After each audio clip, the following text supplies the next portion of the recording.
go and activation. At the beginning, it's always weird on our streams, especially our streams. It just says 0 right off the bat when I know there's people in the thing. It's like, when's that going to update? Better update in 5 seconds. But here we are today. We got Mark Pellegrini, as usual. He's usually the guest on here. And we have NerdWonder, which is a first. Hello. So you do comics and little doodly comics and stuff? Yeah. What are they? Where can they perhaps be found? My new one? My new one? Well, it's not out yet. I was gonna say just any of them. Like, if you got they're on my Twitter. Ones. Well, I did work for other comic creators in the past, as we all know. I did the Bite-Sized Heroes, and I've done a few covers for other people. I've done some T-shirts for other people's Indiegogos. But other than that, some of the cute comics little strips I do are put on Twitter for now. I'm trying to get a Pixiv started up that'll have them all on there, so it'll be a little bit easier for people. Oh, going for that Japanese fan base, are you? Yeah. Well, Pixiv is the best. It's the best place. Yeah, they're pretty good. That's a huge site too, actually. Yeah, that's the thing. Yeah, it's mostly entirely about just the drawings, the art, and that kind of stuff. That's one of the things that's really good advice is, try to get, if you're making art or whatever it is, to put it on every single platform you possibly can that you can keep up with at least. Pixiv is easy because just like picture, there, go, and that's that's it. That's all it takes. I can't do Instagram. Yeah, Instagram barely makes I tried going on. I made an Instagram account I think late last year, and I'm like, so how do I post to this? And it's like, oh, you have to do it on your phone. Yeah, exactly. You can't do app. Yeah. It's like, hey, you like digital art? You're not allowed on here unless you do 3 different things in a task. And then people are like, it's not that big of a deal. I'm like, it's a big deal, okay? It's like, you gotta put it in a story, and it's like, what's a Instagram? What the hell is an Instagram? I still have no clue. It's something stupid. That's all I know. I don't have an iTunes account, so I can't get any apps on my iPhone until I work that out, and I just haven't bothered in the 5 years I've had an iPhone, and it's never bothered me. That's sort of like what's the Facebook's VR thing is the Oculus whatever. Wow. Yeah. And you have to have a Facebook account to do it, and it's like, so I have to make a burner Facebook account. Oh yeah, the Oculus. no intent to use. But here's the other thing, which sucks, is that they can permaban. Like if they ban you from their their metaverse or whatever, you're permabanned and you can't use the Oculus anymore, which is like complete bullshit. So people they break your whole system. That's cool. I mean, a bunch of people wanted to do the Habbo Hotel pools closed thing because they found out it has they started putting barriers around people so you could literally lock people into place.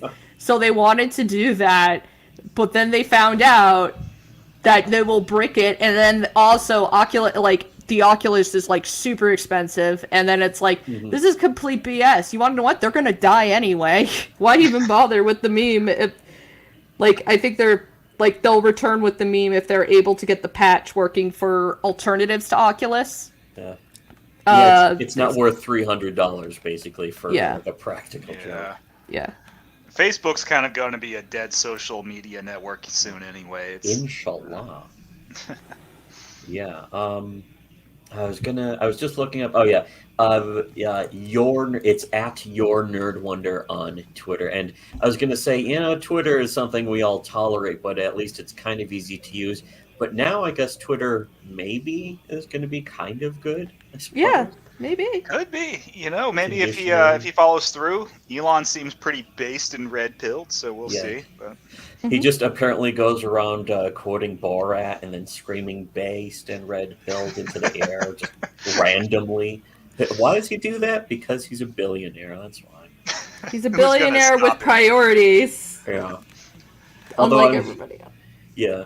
One of the last things I knew about him, though, was just him messing with the crypto market. And it's like, Elon's screwing up Bitcoin for us again. And it's like, Well, that doesn't sound too based in my opinion, but it's also like I don't know how much can I get. I'm not that heavily invested. I don't have hundreds and thousands of dollars tied up in Bitcoin or anything. So Yeah, all I know is that when I've been trying to diversify my portfolio, and one of that is getting into crypto. I just started that, and it's kind of like, oh, nice! I just spent $20 on Ethereum, and now I've made a gain of like negative 40 cents. Yeah, So for every exactly. $20 I spend, I get 1960 back. Cool. Speaking of crypto, it turns out today I went to the sandwich store, Which, and it turns out they were doing Which crypto. And if you buy it for like the purchase is like $16, you get a little box, it gives you a cookie, a chips, and your choice of sandwich and a large drink, and then also this really cool little metal coin and a Mountain Dew sticker. And I was like, I was like, wait a minute. So you're telling me I got a really cool looking box and a cookie with my meal? Hell yeah, I'll do it. There's literally more behind that than the actual American dollar. Yeah, so apparently I scanned it later, the thing, and then it automatically like shows you how much the thing is worth. And then they make you like when you want to redeem it, you click redeem, and then you put in like your information, and then they're gonna mail you a slip, and then you're supposed to mail the coin. But the coin is cool, so I don't know. Work. But you have to get rid of the coin. But I get no purpose. Right now the coin is like worth $10 or something, and I was like, so that means I only spend $6 on a meal and a sticker. That's not bad. The deli gave you an NFT with your sandwich. That's cool. Yeah. Yeah, and now, but it's physical. But I'm like conflicted, and I'm like, oh man, maybe I just want to keep a cool coin. Yeah, you can't get rid of the coin now. It's like it's an actual that coin will like be able to afford you another though. Dude, in a few years from now, according to scalper markets and stuff, they'll be worth something because everybody's going to be giving it away, and then it's like, bam! I got a collector's item, which sandwich shop crypto coin. Yeah, because everybody turned it in. You know, they wanted that $10 or whatever. So if you kept yours, it's going to be in demand like years later as a collectible. Yeah. Well, other people are thinking that too, of course. But you might want to be one of those people. So. Man, I miss the naive days when everyone was stupid and they didn't know that they should like save stuff. You know, like I wanted to go onto eBay and get some of those Moon Man, McDonald's Happy Meal, Mac Tonight. Of course you would. And like now those are in like huge demand because of the Moon Man memes, and you can't get like a cheap one for 30 cents. It's not only that, the scalpers are just grabbing everything. Like video games. A video game would have used to be like a really popular video game back in the day, $80. I can understand that. Now it's like $400, and I'm like, excuse me, what? And it's like, scalpers, man, the scalpers came in, and they're all like, oh man, we can like go buy all this stuff, and I'm like, I hate you. Can you go back to like comic books? I mean, you blew it up once. You might as well kill it again. Yeah, they're infecting every single product. So when the last show that Tim and I did, the one we did in Orlando, there was the first time I've ever seen it. They have slabbed like CGC grading of VHS tapes. So now it's like VHS tapes are like comic books, you know. People are like charging like $200 for a copy of. I mean, they're going to. You know? The thing is, though, the VHS tapes are gonna. What is it? They're foil. The ribbons aren't gonna last for another 3 years. So it's like it's a waste. Magnetize. But so are my NES games, and people will pay me hundreds of bucks for those. But they're all. I mean, you can emulate and refix that. Yeah, that's the thing with the games. Like if I can download and emulate it, but a VHS. I mean, you might as well slab the VHS though, because the point of that is never to open it again. So it's meant to be like a decoration. And usually the movie is better than most comic books you could ever buy, especially the ones that are slabbed. You could still watch them. Yeah. I mean, you know, I've never slabbed anything in my life because when I buy a comic, I want like, what if I want to read it again? What if I want to flip through it again? Like, oh, it's encased forever in carbonite, and I can never touch it or breathe on it or look inside it again. Screw that. What's the point of it at that point? Just smash it. I literally have an autographed Stan Lee comic, and I'm not slapping that. It's actually a really busted up comic, but it's the story that has more value because that's how I got it. I got it signed and stuff. It was a crazy adventure. Yeah, that's the thing about the comics is like that's what it always should have been about. And I always thought the speculator market was like so massively damaging to the medium because it turned it into just covers and status and stuff. It's like, so how good is the story in that? Oh, what are you talking about? Right. I have it slabbed. I'm never going to read this story. And the worst things when people tell you, like, when you go to get an autograph, don't have them put your name on it, because then you can't resell it or lose the value. Like, but I get an autograph as a memento of when I met the person. Yeah, that's the point. You know, like, so when I'm 95 years old and I have Alzheimer's and I can't remember who my grandkids are, maybe they can like wave a copy of Ninja Turtles in front of me that says like, to Mark from Kevin Eastman, and I'm like, oh, I remember when I met Kevin Eastman at Bell County Comic Con. It makes your brain grow back. Speaking of famous comic creators, did you know who just died? Oh yeah, the guy Neil Adams, wasn't it? Yeah, I actually met him a few times. Oh yeah, you go to conventions all the time because you apparently Mark told me that you met them, him and Tim at was it Bell County? Yeah, it was Bell County, and that was specifically. I forgot they were going to a con, and Tim wrote to me. He DM'd me and going, "Hey, are you going to Bell County?" And I'm like, "What? I forgot that's happening. When is it?" And they're like, "Next week." And I'm like, "Oh, where is it?" They're like, "Right down here." And it's in Bell County. I thought about it for a moment, and I was like, "Yeah, okay, I'll go." And that's how I met them, and it was the best day ever. So I vow I am always going to Bell County. It is the best con ever. Like, I love it. But Mark and Tim will let you know, and everybody, I just don't do anything except sit at their freaking booth. You keep us company, which is important, because I do, and I help they're your downtime. friends. We need company. Yeah, and then I guard booths for other people. They're all like, "Hey, this is Nerd. She'll help you. She's like friendship and stuff."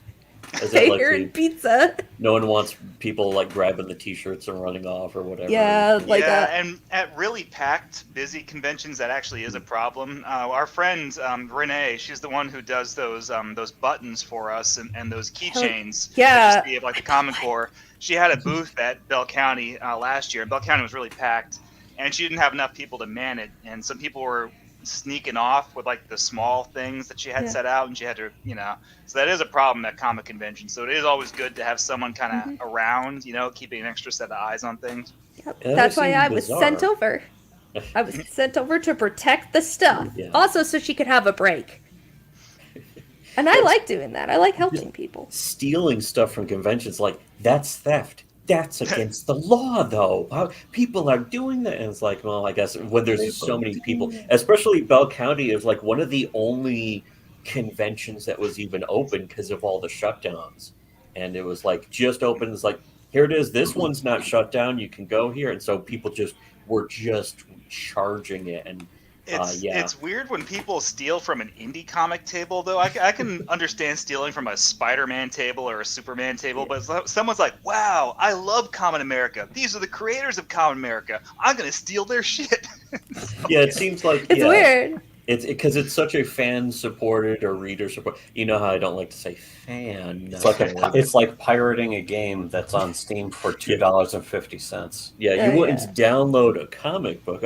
I can understand stealing a comic book if it's just on a website or something, but physically, it's like, well, you gonna hide it under your shirt? Oh, they do. Okay. Well, look, I mean, I like UHF, and Weird Al gets 9 cents for every DVD of UHF that's sold. So yeah, I'm gonna buy a DVD of UHF. So Weird Al gets my 9 cents and knows that I love them. EMO Phillips gets 3 cents too.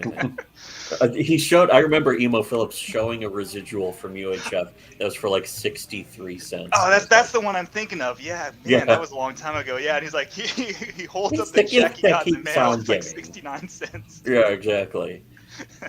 That's wonderful. But we're supposed to be talking about something specific. We're supposed to be talking about universes, or I don't know.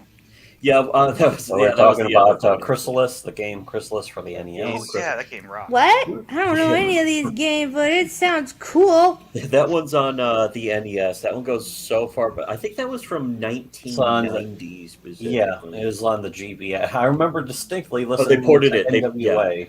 No, they didn't put it to the GBA. It was just the Game Boy. Did you know they're actually going to start? They're going to put an emulator on the Switch for GBA games. they should. Yeah, no, it was leaked not too long ago that they're gonna do that along with the Mario movie. Now, just a point of contention here, everybody. Point of order, sir. You don't want to play the GBA version of Crystallis because it's really bad. You want to play the NES ROM. Don't play a GBA ROM because it's notoriously awful.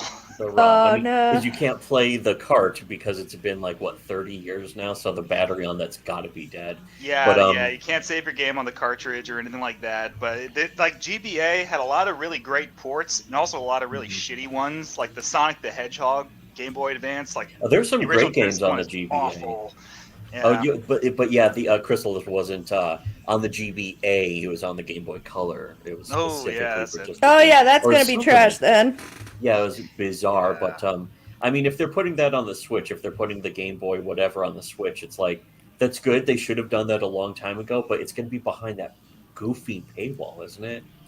Yeah, and I don't know. Nintendo does this weird Disney Vault style thing with some of their games. Didn't they release that Mario 3D triple feature that had 64 and Sunshine and Galaxy, and it was only available for a month, and if you missed out on it, you can't buy the games. It was about half a year. And then it came out of the N64 port, and people got pissed. Yeah, I remember that. Yeah, it was just being emulated too. Mario Sunshine was buggier than it was on the original GameCube. It was bizarre. It reminded me of how much I hated Mario Sunshine. Actually. There's a lot of issues with their N64 emulator from what I hear. I keep it. I do have the emulator system because I share my Switch account with multiple people. So I'm gonna pay the extra because that's their Christmas present every year. Is you guys get online Nintendo, and then my brother-in-law loves Legend of Zelda. So as soon as the N64 hit, he was like, "Yeah!" That's actually a pretty awesome gift to update their Nintendo Online subscription every year. Yeah, that's a pretty cool gift, right? It hurts the idea of not being able to actually keep the games. I want to play, Ocarina of Time again, but it's only for a month or a set period of time or something. This is why I bought them on the 3DS. Yeah, I own Ocarina of Time on 3DS. And it's if only I could put this on the big screen. Yeah, that's the thing too. Yeah, right. They're not very smart. I've kept all my vintage consoles, and it's great. I don't like iTunes or Netflix. I don't like the streaming idea of stuff because they can take those away from you whenever they want. The Disney Plus stuff, they lose the rights to it. You lose the rights to it. But if you buy a physical media, you own it forever. But you also only own it until it stops working. And with video games, with DVDs, I have DVDs from 1999 that still work. But some of my video games, those things, it's they self-destruct or something. I tried booting up my NES, and I wanted to play Metroid, and I must have fiddled with that thing for my Metroid cartridge to work, and it worked for about an hour, and then it glitched out on me. And luckily, when I bought that NES Classic plug-and-play device, and I was able to play most of the basic NES popular titles, but there's stuff like Crystallis isn't on there, so that cartridge is only as good until it breaks, and then how am I ever going to play Crystallis again? Yeah, that was one of the only NES games we bought twice because I forgot what happened to the first one we had. I don't know if we got rid of it or sold it or gave it to somebody, and then we were like, oh, I want to play it again so bad, and we were able to find it for cheap after or around the time the Super Nintendo came out. So it's I want to play this again so bad.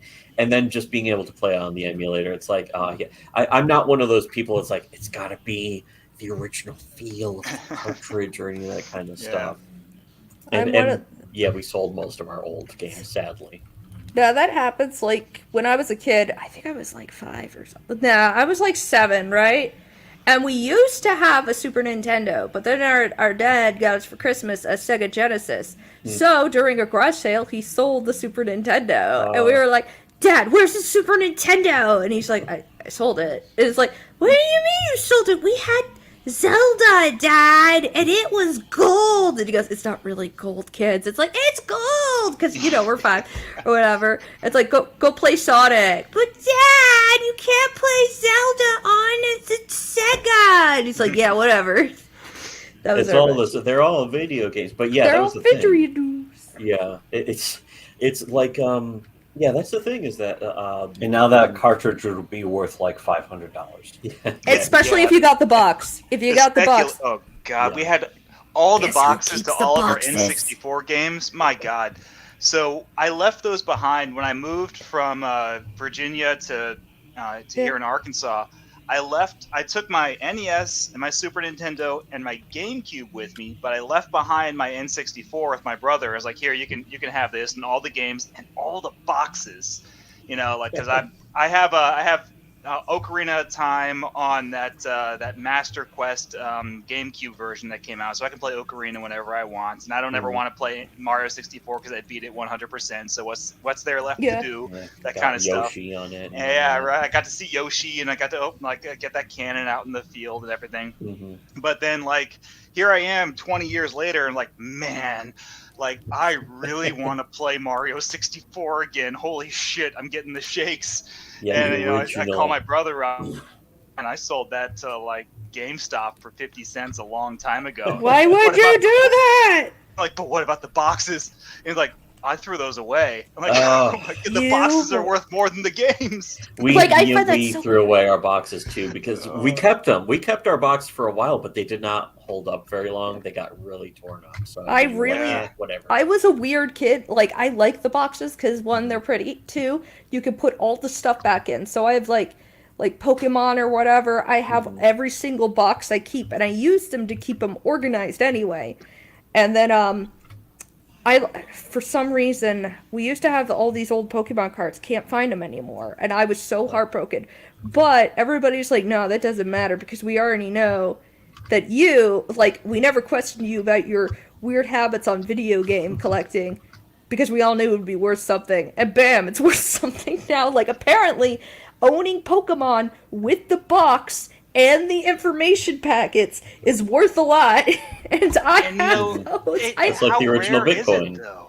It's everybody owned a copy of Pokemon Red and Blue. It's that game's not rare, and yet the speculator market says that it's worth $50 when it shouldn't be.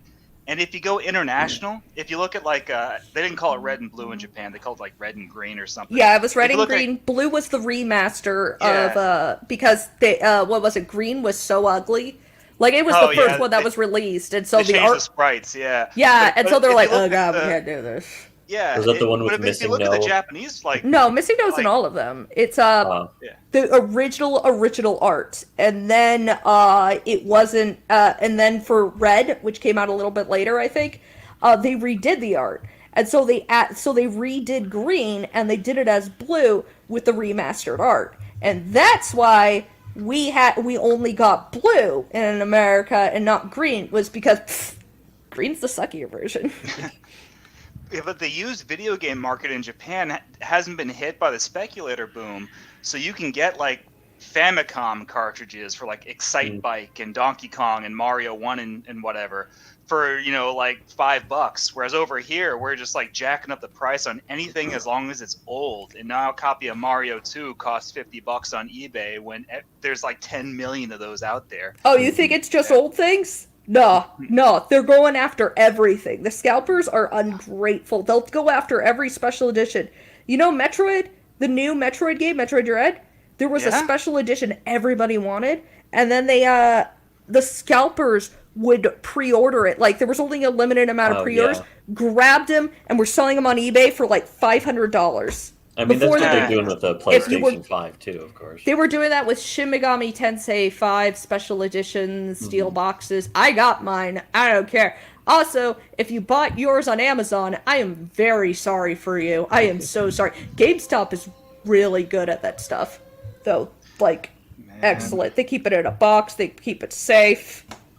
Protected. Yeah, but protecting the physical games. Amazon, they'll just stick it in a plastic wrap and then chuck it out your door, and it's Amazon sucks. They don't put any packing material in their boxes anymore. Yeah, they for just put games. it in the box and they're Godspeed. Which is weird because they'll take some more care with other kinds of stuff. But I mean, it usually is just a a bubble envelope or something, which is fine for a DVD usually, but when I get like a trade paperback of like a Marvel Epic collection and it comes in like a bubble wrap, like pocket, like a little envelope, like, oh man, before I even open it up, I know that spine's going to be crinkled and those corners are going to be dinged. But good thing I read these and don't give a shit about their resale value. But that's the thing, is that's for Amazon, it's like, it should be just for you instead of being like, oh, I hope this is worth something, something. I mean, because that's kind of how it should be with games. But the thing is that,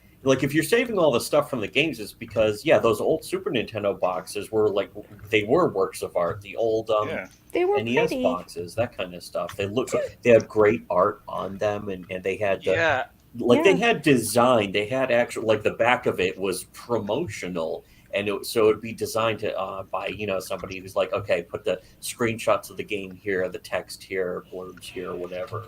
So I got 3 framed posters on my wall, and it's Castlevania 1, 2, and 3. But it's specifically the NES box art from Konami that has the silver like framing around the art.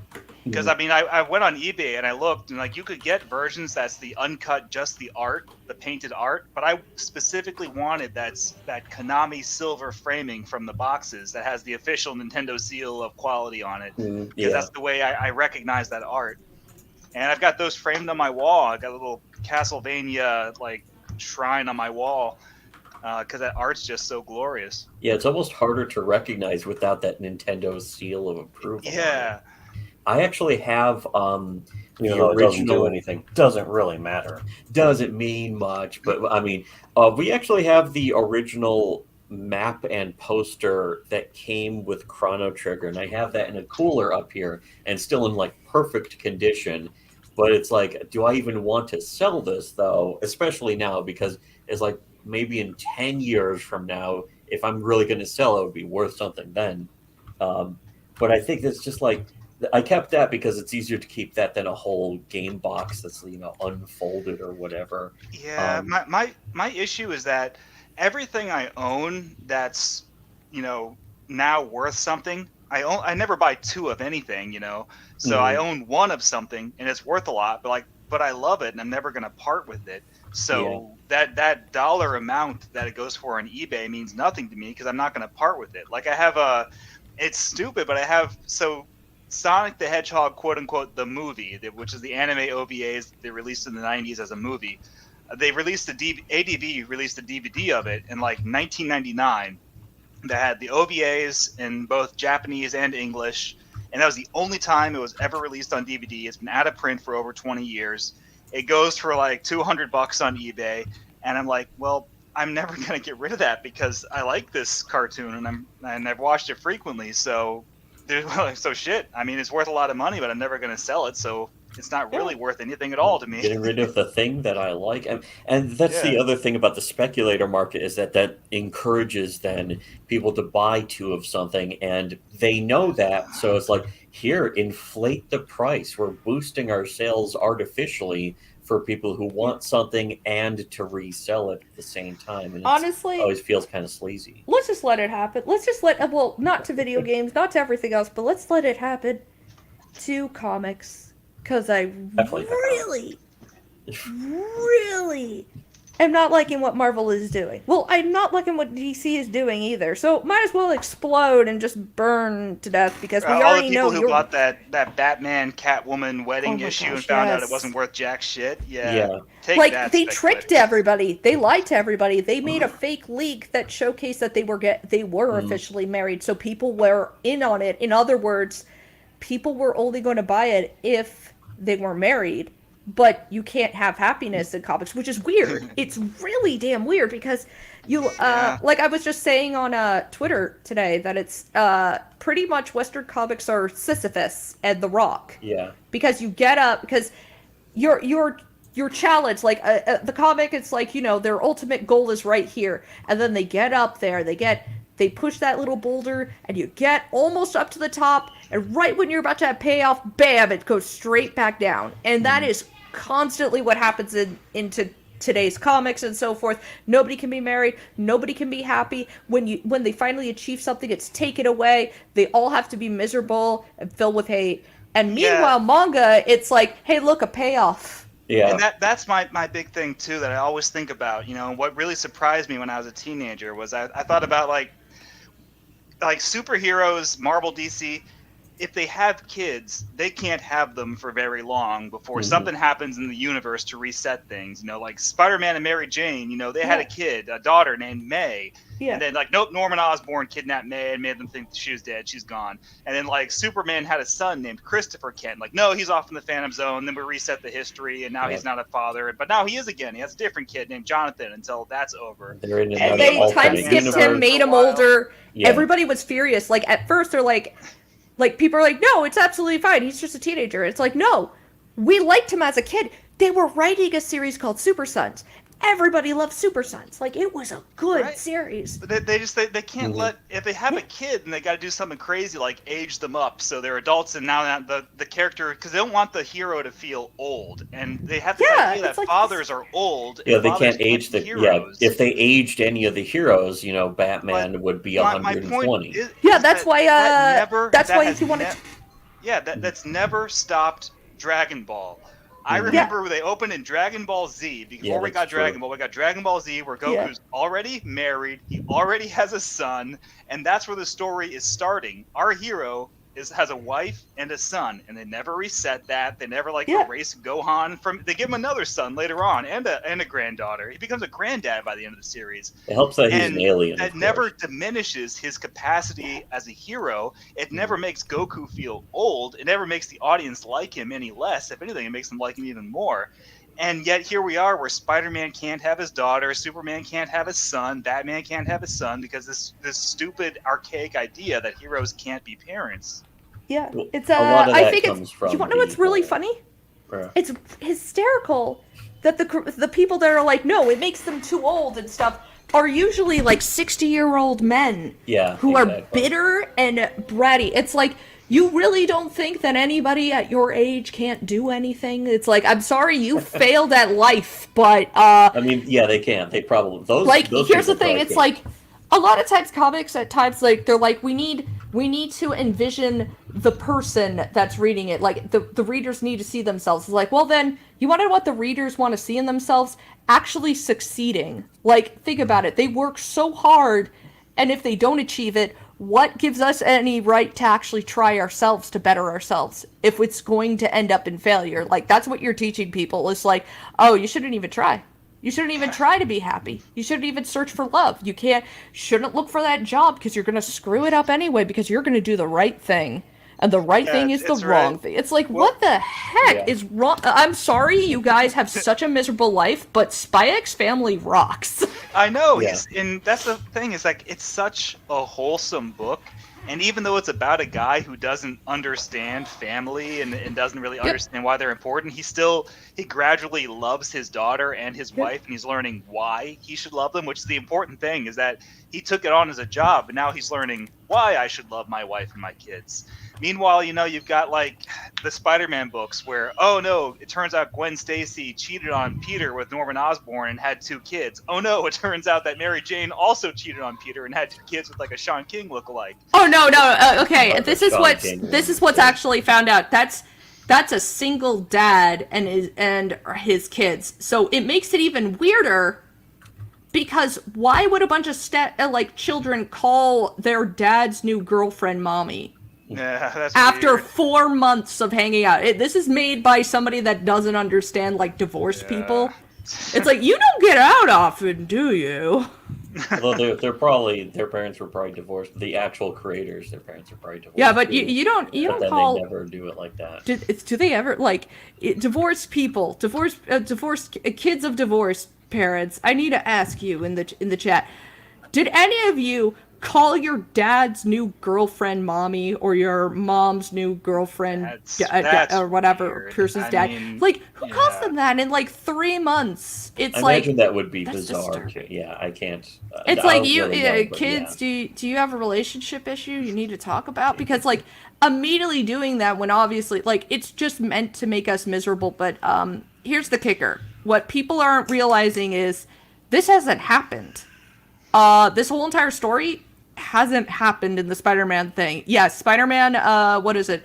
Newest issue, like, weird stuff is happening in the background. Mary Jane's dating this new guy. Peter's been gone for 6 months because he blew up Pennsylvania and everybody hates him. And for some reason, we're not getting another Civil War, like Civil War 3. Civil War 1 started because some guy nuked elementary school. But nope, Peter nukes Pennsylvania, nothing happens. My favorite plot development from all the Marvel comics is when they vaporize an entire kindergarten with hundreds of children. They went Sandy Hook on a kindergarten.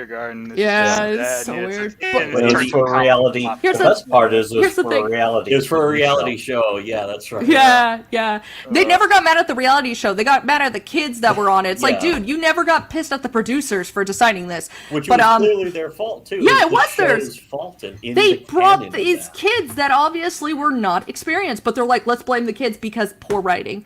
But here's the thing. So, all this is happening? No, it's not. Because one, they'll never let Peter nuke a whole entire state because that would have big ramifications.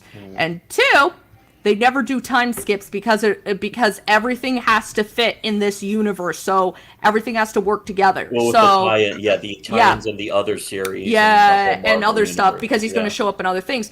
Mm-hmm. If you remember, before this storyline happened, at the end of the previous one, a guy cock-blocked Peter and Mary Jane just before they were about to move in together by just appearing. Magic Glowy Man just appears and he goes, "Peter Parker, I have searched for those responsible for the blood of the innocent, and it was you." In other words, he comes from the future. What we're seeing is what he saw, and he's gone back in time to stop it from happening. And you want to know what? I'm pretty sure none of this is going to happen in this universe. Like, some other Peter.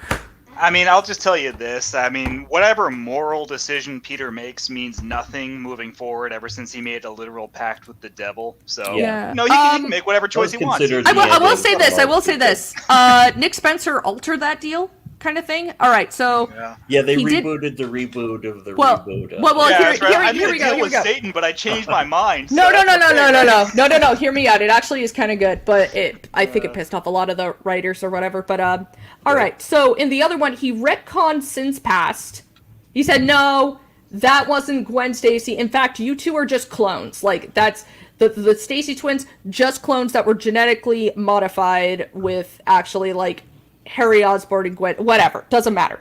But anyway, into that story as well, it is revealed why the devil made this deal in the first place. Supposedly, it's revealed that in the future, he foresaw that he was going to be able to take over the Earth. He's going to make hell on Earth. He's going to be like Satan, king of whatever. So he's going to do that, but somebody's going to stop him. And he hints to Doctor Strange it's Spider-Man. But before Doctor Strange leaves, he goes, "No, I'm calling your bluff. Bullshit. There's something else you're not telling me." And then it reveals only to us what he really foresaw of his death, and it was Mayday Parker. Mayday Parker will kill him in the end, so he has to ensure she never exists. He made the deal. And it's actually Mayday Parker from Spider-Girl, and you can see, like, the picture is specifically her. And like because Nick Spencer's a diehard Spider-Girl fan apparently, so in there it also hints by Doctor Strange that whatever you're planning, it's not going to work, and you're going to die or whatever. So Nick leaves it as she's canon the 616, and she'll return. But she always was. But the thing is that during the Clone Saga when it ended, they just took her away as a baby, and then we never saw her again. So she's always been out there somewhere. I mean, no, you're right. But here's the weird thing, though. My personal view when it comes to any of these books is that you have books that are intended to be finite. They have a beginning and an end. They tell a complete story. They're over. And then you have books that are eternal. So they have very little continuity. Like Donald Duck comics started back in the 30s, and they're still going now. And they're just episodic. And sometimes there's continuity. Sometimes there isn't. Sometimes Don Rosa will reference something Carl Barks did, and then sometimes it doesn't matter. Sometimes DuckTales. I can't imagine them keeping to the continuity of that. Right? Yeah. There's no continuity. It's all episodic. But then you have Marvel and DC comics, which are the only like they are the only exceptions to the rule where they tell a continuity-driven story that has no true ending that is intended to go on forever. And we kind of accept it because Marvel and DC are the big two, that this is the way comics are supposed to be, at least in the West, when they are the only exceptions to the rule.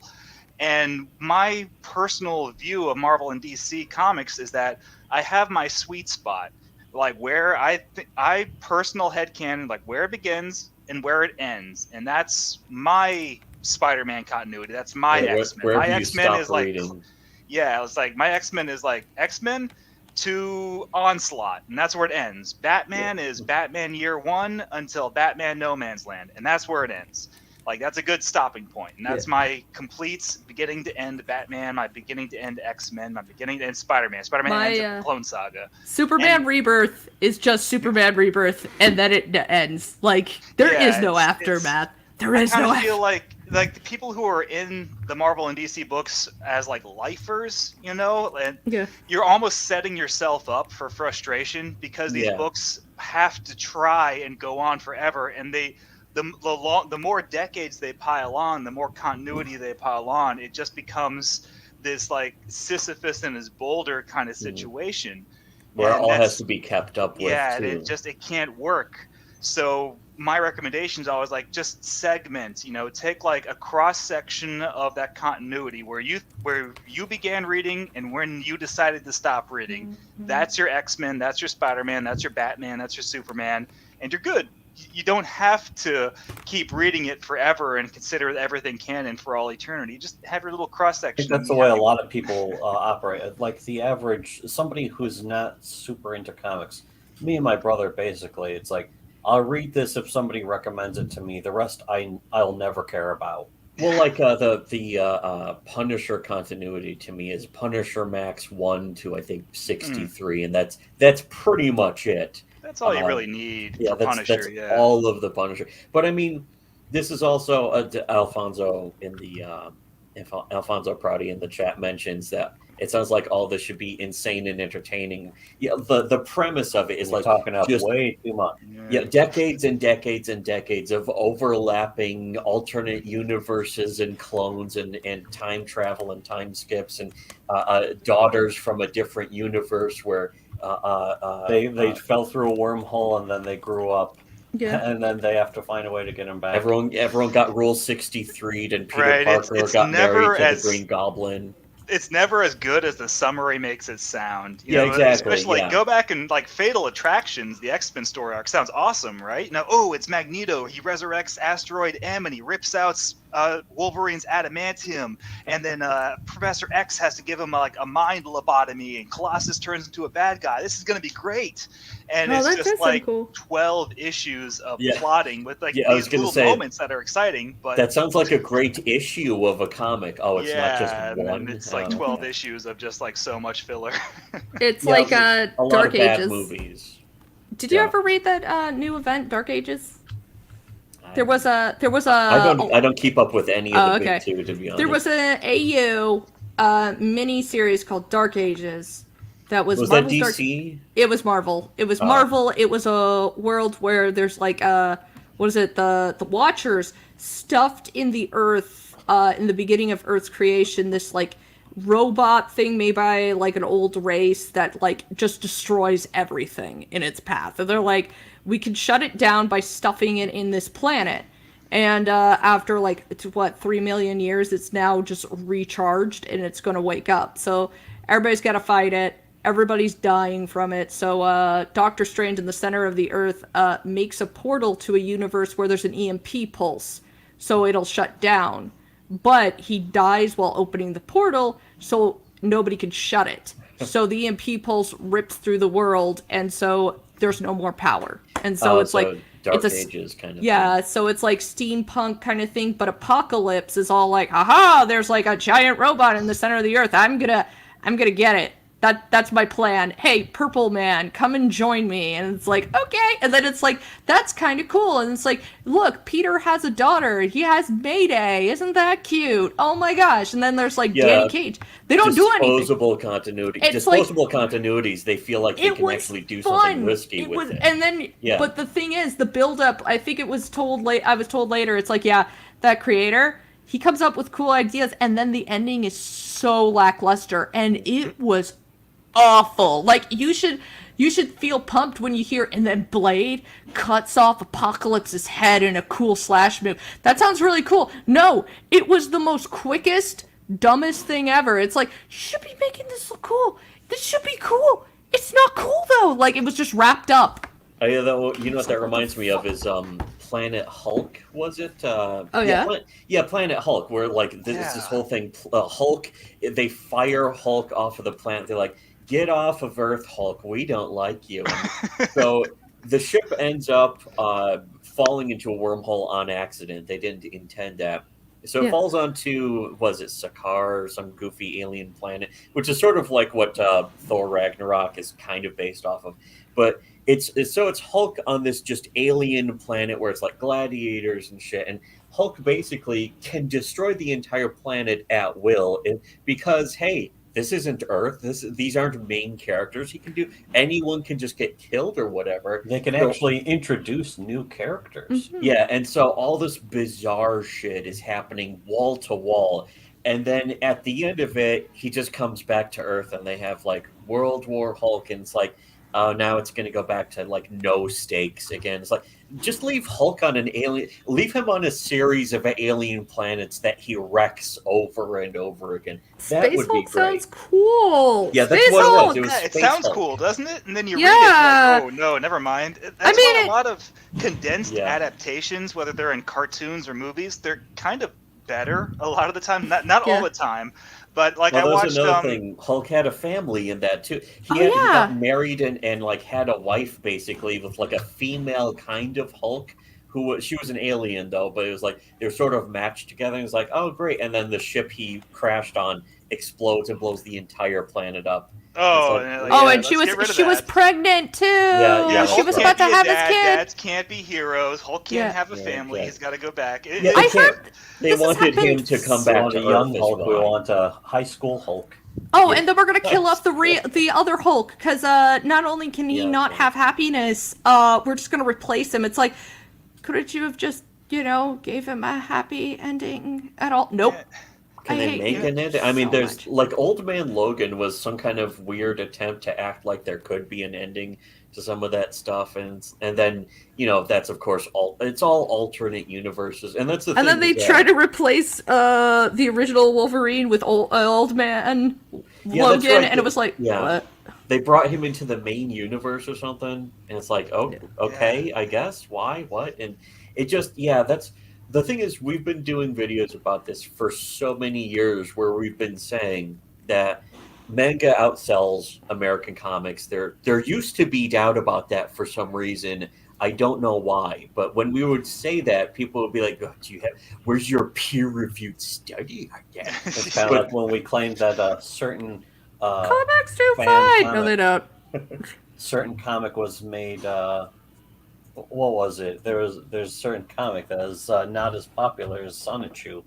Oh yeah, we were comparing the Tails get trolled. Sonichu. Well, yeah, Tails gets trolled also. Tails gets trolled.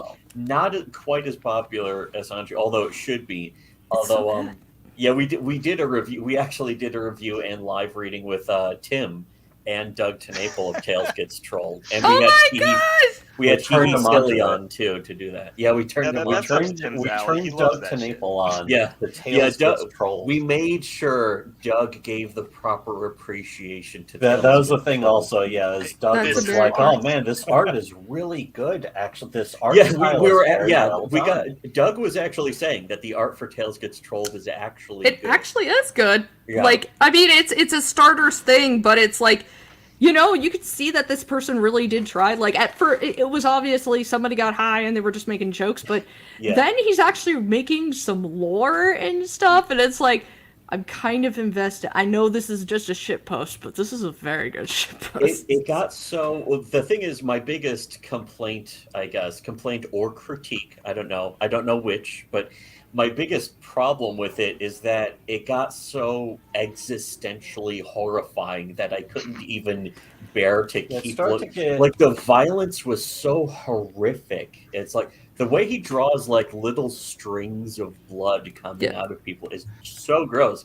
And it's like, holy shit. But I kind of love it. Like, I had to stop reading it out of almost loving it too much. And the newer pages look like it's sort of disappeared into its own ass in a way, but it's he got really inspired by Naruto. You can definitely tell by how he draws people and the violence and stuff. That was one of the things about most animes and the manga and mostly anime though, is that that's kind of their curse. The way that American comics are sort of meant to be perpetual, so you can't have serious changes because Spider-Man has to show up in somebody else's comic, and he can't, have this because if new readers jump in, they'll be like, who the hell is this person?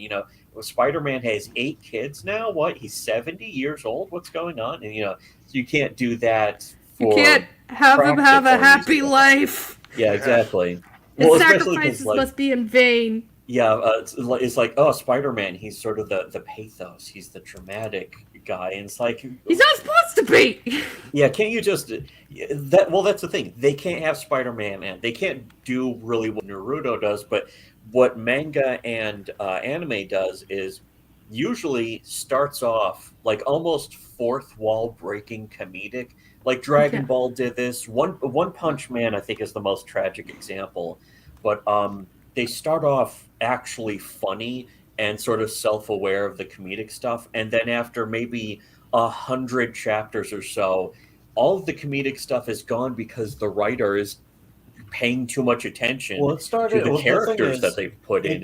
One Punch Man in particular did start as both a celebration and a send-up. Well, One Punch Man was a parody of this Japanese children's comic called Anpanman. And in Japan, One Punch Man is pronounced Wanpanman.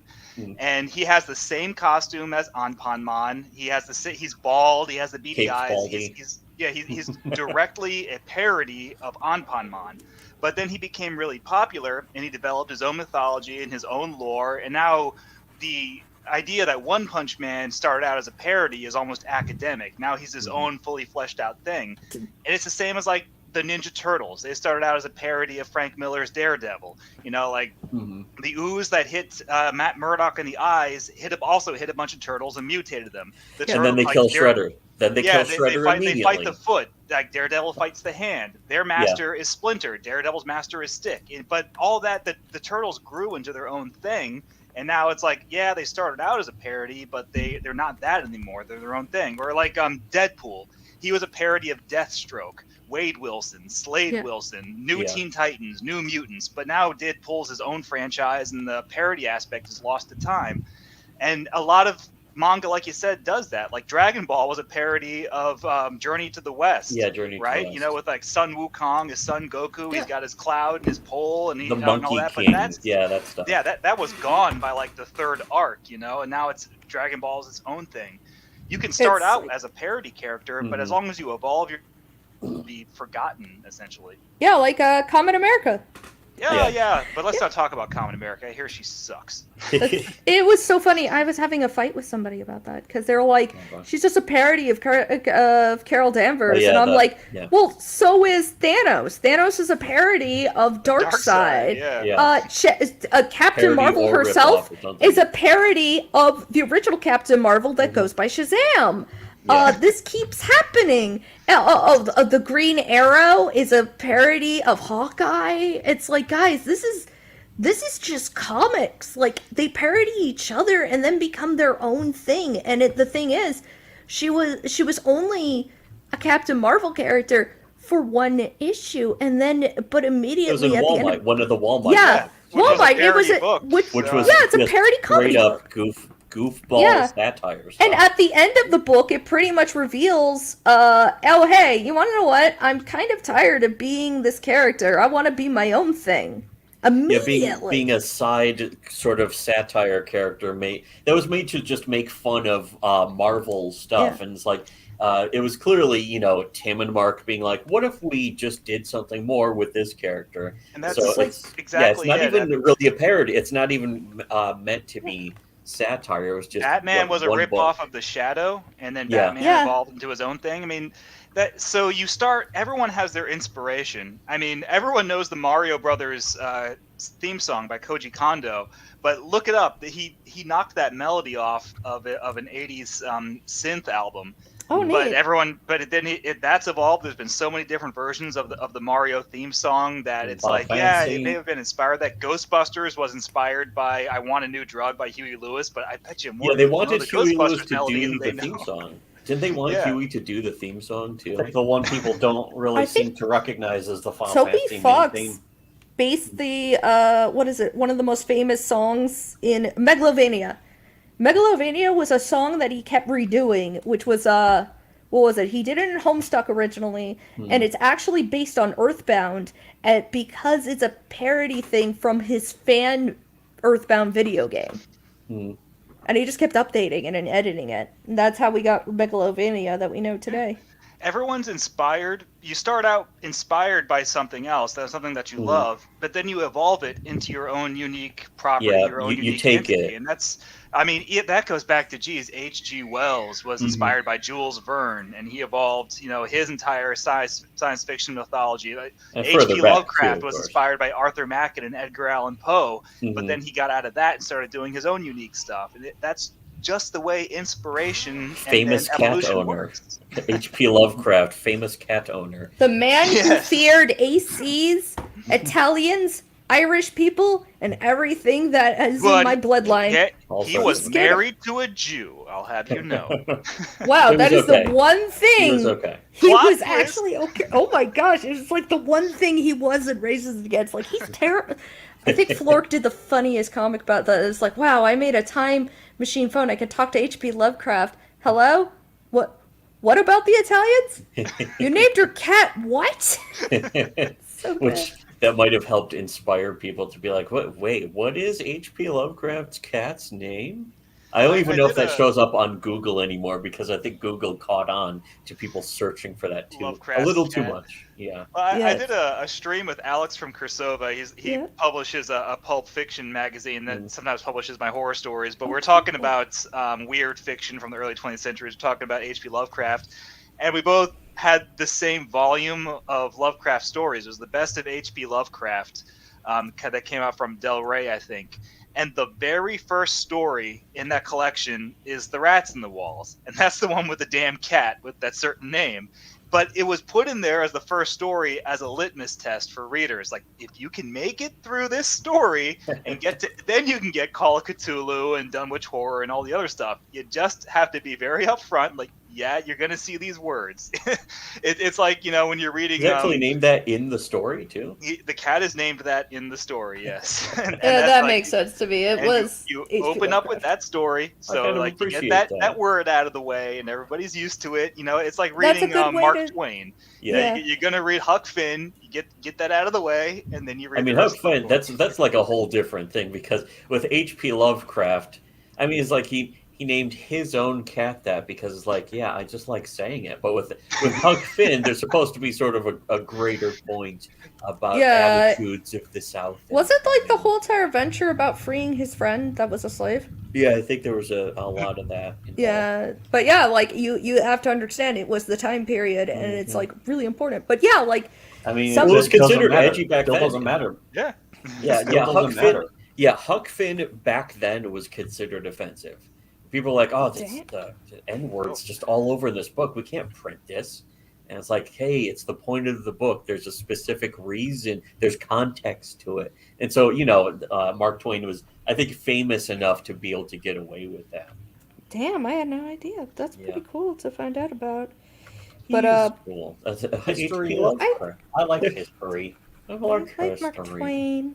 He's fun. I like. It's like D.W. Griffith. He made that movie, Birth of a Nation. Right? Yeah, that's right. KKK, and that was considered controversial when he made it back. And I'm gotta look up the year. What year? It was like the 20s or something. Yeah, and even though everyone's wasn't it just kind of a joke? 1915, and it was screened in the White House, and Woodrow Wilson watched it. Oh no, Woodrow, he loved it. He loved it. I don't think it was a joke though. Bad taste at the time. Everyone, likes to point to Birth of a Nation and say how racist the nation was, but at the time it was like, oh man, this is really effed up, you guys. And D.W. Griffith was he was so like repentant about that movie that he made another movie called Intolerance like a year later that was all about exactly what it's called, Intolerance. It's all about like, hey guys, can't we all just get along? Yeah, sorry about that movie I made a year ago. It's bad. Racism is wow, bad. I'm actually shocked. So he quickly turned around, but it's. Oh, he got dragged really. Brutally even at that time, it's like people were racist, and even at that time, people were like, okay, I may be racist, but that's going way too far, and that's when you realize. Yeah, there's a huge element that I think people don't really realize is back then. People still had some of the same attitudes that they do these days about racism, bad, and that kind of thing. Is like, and the thing is that it was just the awareness of what was actually racist was, I think, just smaller. People just didn't see it as much. But the one really wild thing about Birth of a Nation is it was basically the first movie. The first it was. I mean, it's a part of cinema history. As ugly as it is, it's history. Well, it's the first motion picture that's feature length and tells a complete beginning, middle, and end story. Whereas pretty much every film before then was like maybe a 5-minute short that was like some guy shoots at a camera, something like that. Yeah, it was a Charles Mallet like Nickelodeon hand crank kind of like short film. Yeah, dude, and this is the first one. That's crazy. Mm-hmm. But these are important things. Like because the film medium grew out of that. Even Birth of a Nation. Like they also bring up Triumph of the Will as another example of like. Editing and direction and inventing all these, aspects and techniques for direction and shot composition that people had never really seen or considered before then. And it was all to show how great the Nazis were. It's like, oh no, right. That part's not as good. But we had to watch that in film class. Yeah. No, we had to watch that in film class to specifically show, because it was propaganda, and it's like, I want you to see the subtleties on how it becomes propaganda and so forth. So we had to watch it. We had to watch like a bunch of really old movies, but we had to learn about Goebbels because it was specifically, he was a mastermind at propaganda and how to up people and hype people up for certain things using metaphors and it was like. I mean, even if it doesn't have objectionable content in it, sometimes you go back and you look at those like firsts and they're historical and they're compared to like what we've seen in the evolution of the medium now. Yeah, they're not so good. Go back and objectively watch Snow White and the Seven Dwarfs. It has the prince, who doesn't even have a name, who shows up at the last second to save Snow White. Oh, yeah. But what does the movie have? A 10-minute hand-washing sequence where the dwarves just like can't like wash their fucking hands because they're so stupid, and it goes on and on and on. But that's because the idea back then was that there was a bunch of guys who only knew how to make 5-minute short films. It's like, okay, let's just make a feature film that's nothing but a series of 5-minute vignettes pasted together that kind of create a narrative. So you don't get a character arc, you don't get character development, you don't get character evolution. You just get a whole bunch of 5-minute slapstick sequences pasted together to make a feature-length film. And it's really ugly by today's standards but we had to start somewhere, and that's where you start. It still I don't want to call it ugly because gives them justice to do the remake. Remember, they're doing the live action of that. Oh yeah, right. Why can't they remake bad movies after how good movies? I know, right? The Lion King remake was. Dude, Brother Bear. Oh yeah, did you see Your Movie Sucks? Did a whole entire thing. Yeah, like he's only in part one. It's only part one. It is so sad because it's like, dude, this guy made The Mandalorian. He made Elf. And the Bryce don't make great things. He made Made. Yeah.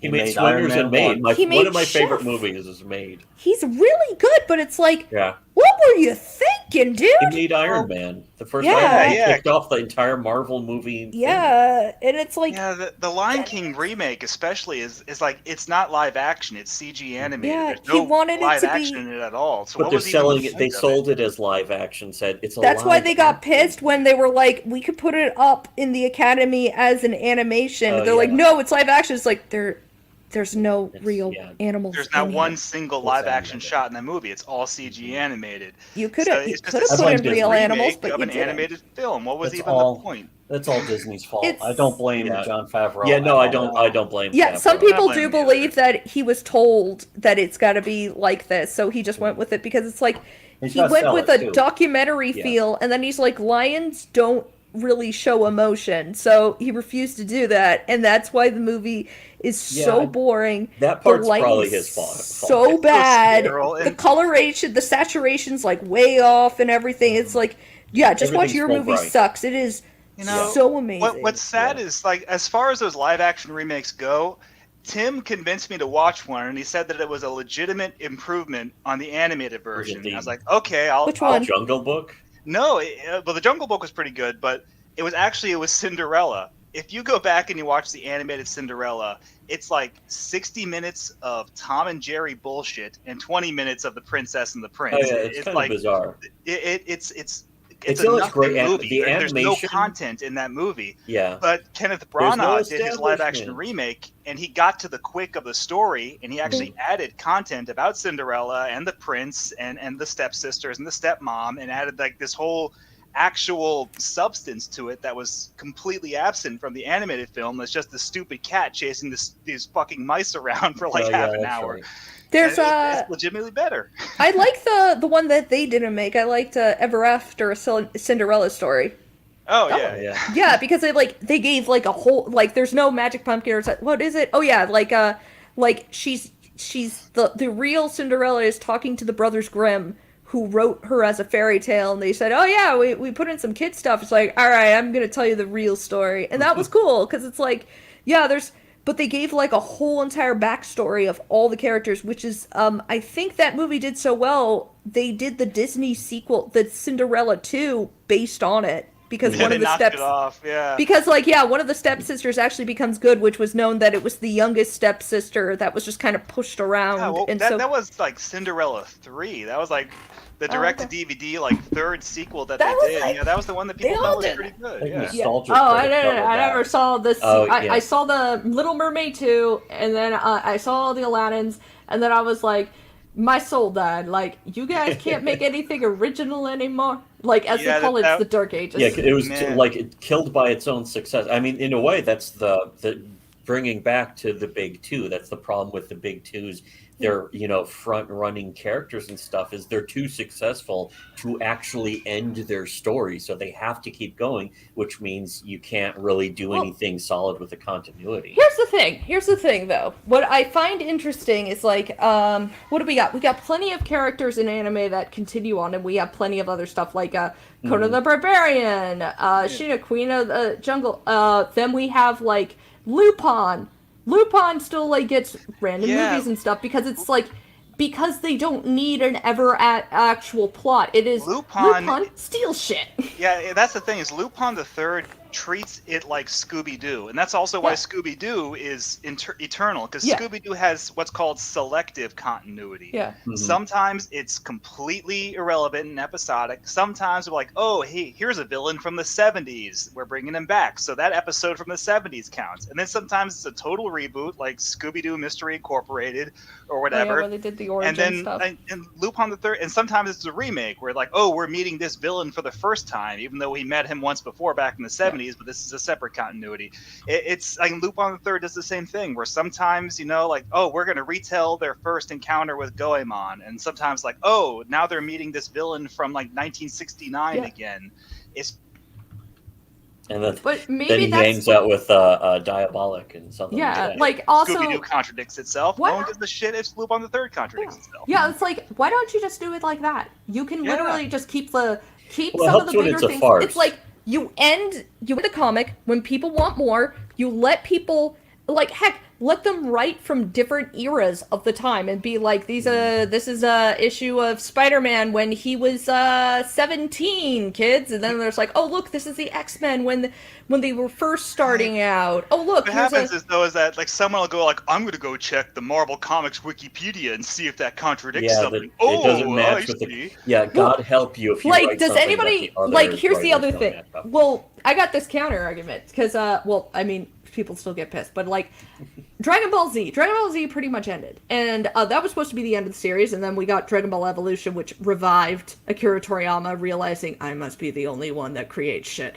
So, but that's neither here nor there. Then they made Super. Super has continuity errors, but as people keep pointing out, dude, there's continuity errors in the whole entire Dragon Ball Z universe. He forgot Launch existed when he was making Z. Like, he literally, like they said, what happened to Launch? He goes, wait, who? Oh, shit! And that's why Launch wasn't there. He forgot about her. He forgot the special move that, like, Gohan knows. He forgot a bunch of shit, and he just moves on. Because you want to know what? You shouldn't be, like, look, dude, Goku's gonna fight big alien guy, just deal with it. And then it's like, bam, story's over. If you want to come back 500 years later and write another Dragon Ball Z story, you can. All you have to do is write, look, giant bad guy, Goku. If I was making DBZ, I'd team up and fight. I don't want to remember. If you want to end your Dragon Ball Z experience at the Frieza saga, that's a good ending point. You want to end it at the Cell saga, that's a good ending point. You want to end it at the Majin Buu saga, that's a good ending point. I personally just stopped reading after Majin Buu. I've never read Super, and that's fine. And Toriyama's like, hey, that's cool. Hey, if you want to watch GT as the sequel instead, go right ahead. I don't. I can't stand GT, but yeah, like it's just. Like, in fact, he's not like fully doing it because he's like an old dude, you know. He's like, dude, I don't want to do this shit. It's like, okay, how about we just get your successor to do it, and then we just ask you if that's cool. And it's like, yeah, that sounds good. And then I think they ask him for ideas. So like, well, what would happen? And he goes, okay, I want it to be more like Dragon Ball, so we're gonna have them fight a cat. The cat's gonna blow up the world if the food's bad. Wait, what? And it's like, dude, just listen to me, this will work. And it did, and then we got Beerus. It's like, okay! God, that'd be like, I don't like a pup named Scooby-Doo because it contradicts the origin story from Scooby-Doo. It's an AU! Monsters Unleashed. Doesn't match up. Like, here's the thing. We have so many different AUs, just like Scooby-Doo in our damn comics. So it's like, honestly, just give a happy ending.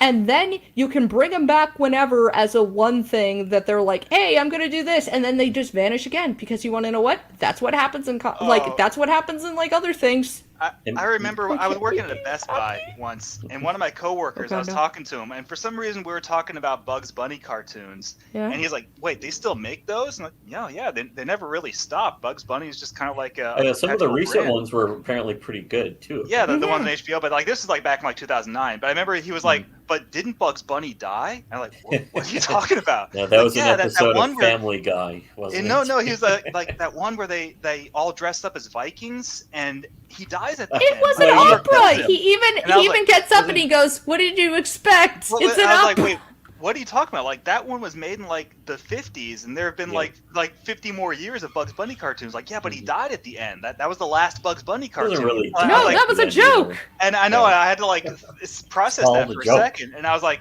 dude. There is no continuity to Bugs Bunny cartoons. It's all just jokes. Yeah. Like there's no timeline, and he didn't get that. He thought that like What's Opera Doc was the last Bugs Bunny cartoon because he died. I mean, if you're like 8 years old, I can understand not getting. But you can't. Like I was 8 and I understood because Bugs Bunny immediately got back up and he goes, "What did you expect?" And then I was like, he's messing around. And then that's the thing too. Is that they all exist in the Who Framed Roger Rabbit continuity, where they're all just actors, and those cartoons, even within their own timeline, their own perspective, are just films that they starred in. They have like similar personalities and relationships with the other cartoons. It's like Mario. they're like someone's like, how can Mario be rescuing Peach from Bowser in Mario 3 and then racing golf carts with him in Mario Kart? Enjoy life. Like people like to say when people complain about that, it's like because Mario's a nice guy and Mario doesn't mind. He's just like, hey, I just want to have a good time with my family and friends. Yeah, the premise to the game is Peach got kidnapped by Bowser. Bowser's there. I like that. Peach. That's it. The did you hear about is in there too. The leaks to the new Mario movie? Oh no! I try to avoid that because I saw the original Mario movie in theaters. It was the first time I was ever disappointed. Well, I'll tell you this much: it sounds cute. If it's true what they're doing, it sounds like the narrator is going to be the voice of Mario. Like he's going to narrate, like it's like told like like he's telling a story. It's Donkey Kong, and I'm just like, no. Yeah, I don't know about that, but it is once again like Bowser is gonna kidnap Peach. It's like the same story thing, and I'm like, okay, I'm liking kind of the stuff. They're like, there's no fart jokes or dabbing or shit like that, and I was like, thank you. Oh, count me out. No Fortnite flossing. Oh, God. There's references, like a lot of the characters will have like their iconic outfits and stuff. I think they're gonna give like Mario and Luigi the original outfits they started in the first game they ever premiered. So it's like purple and white kind of thing, which is like their job with this one guy. It can be done. I mean, there can be. Well, the Sonic the Hedgehog movies were apparently they're good. I saw Sonic 2 a couple weeks ago and I loved it. It was really good. Yeah. It can be done. Yeah, everyone I heard was the Sonic movie was dude, it's really good. Go watch it. It's like it's a good kids movie and it's a good Sonic the Hedgehog movie. But I got a lot of movies on my list though. Yeah, the GPA of video game movies is really low because most of the times they don't try. Sometimes they can get it right, and they do try. So I would like to give it a chance. And I will say this: that the '90s Mario Brothers movie, the Bob Hoskins, John Leguizamo one. Maybe it's a terrible Mario movie, but I think it's a really fun kids movie. Yeah, in a way, on its really own. Enjoyed that movie. Yeah, if I wasn't expecting it to be Mario stuff, I probably would have thought it was cool. Yeah. Now it's made by the Max Headroom and Blade Runner people, so it's got that same feel. we got it is bizarre. It's legitimately bizarre. It was a great idea, seriously. But, Cyberpunk Mario. Who thought that was a good idea? Whatever. If you take the connection to the video games out of it, it's like a bizarre alternate universe, dinosaurs. It's almost fun to watch it and find the video game stuff in there as mutated Easter eggs. Yeah. Like the giant killer fish from Mario 3. Yeah, like Goombas are these weird, huge guys with big shoulders. Big Bertha the fish is a big, fat black woman Mario has to dance with for some reason. You know, and they play Jump for Your Love, which is a great song. It's a weird movie. It's like when... I don't know, man. I think I've been like jaded by a Bowl movies for too long that I'm I don't like it when you take too many royalties, but that's why I really like Detective Pikachu and Sonic. And as soon as those two came on out, I was like, superhero movies are about to end, and the new because it's always a fad. It's always a fad in Hollywood. They'll pick up on the new thing, like manga and comic books. It's like, in manga, it's like isekai, newest fad. Now it's wholesomeness is the newest fad, and so the newest fad will be video games again, because uncensored hand holding is. You can never you can't keep going. Like I know they were like, we're gonna do what is it, phase 17 of Marvel, and I'm like, it's not gonna last. Like people are gonna get sick of it.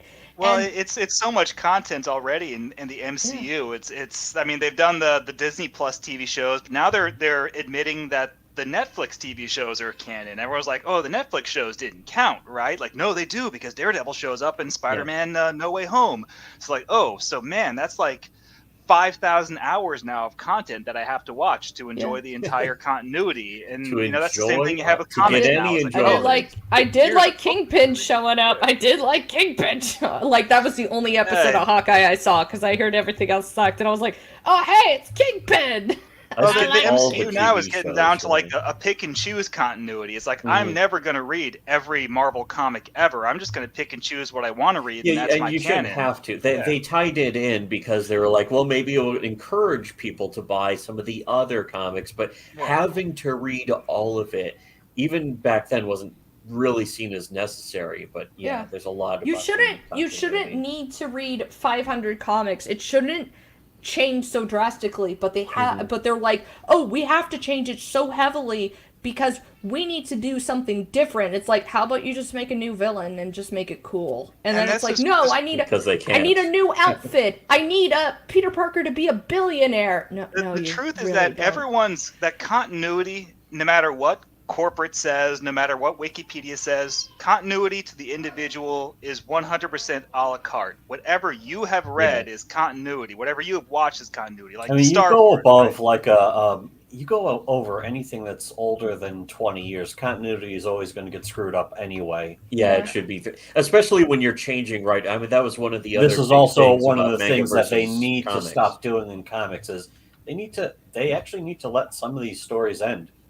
Yeah, I know they can't stand that idea. Really should. We could get the rights to sell the rights to Superman forever, and it's like, no, you really can't, because people are going to stop caring. After people a while. will eventually just get tired of something that never that's ends. that's what's about to happen, though. They're about to lose the rights to Superman completely, and that's why I think they aged up John Kent and turned him into the new Superman, but it's not working out because everybody's it gets really weird. So they can't game the system forever like Disney's been doing, where they keep lobbying to extend, the public domain trademarks. But there's a breaking point where that you just can't put it out for 500 years. It's going to stop.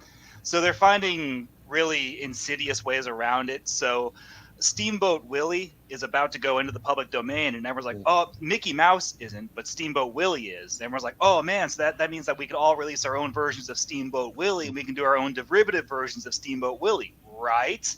No, because what Disney did in anticipation of this was they changed their production company title card that appears before every film. That's a Disney animated production. Now it's Steamboat Willie. It's the 1930s version of Mickey. He's whistling that doo doo doo doo doo doo doo doo song.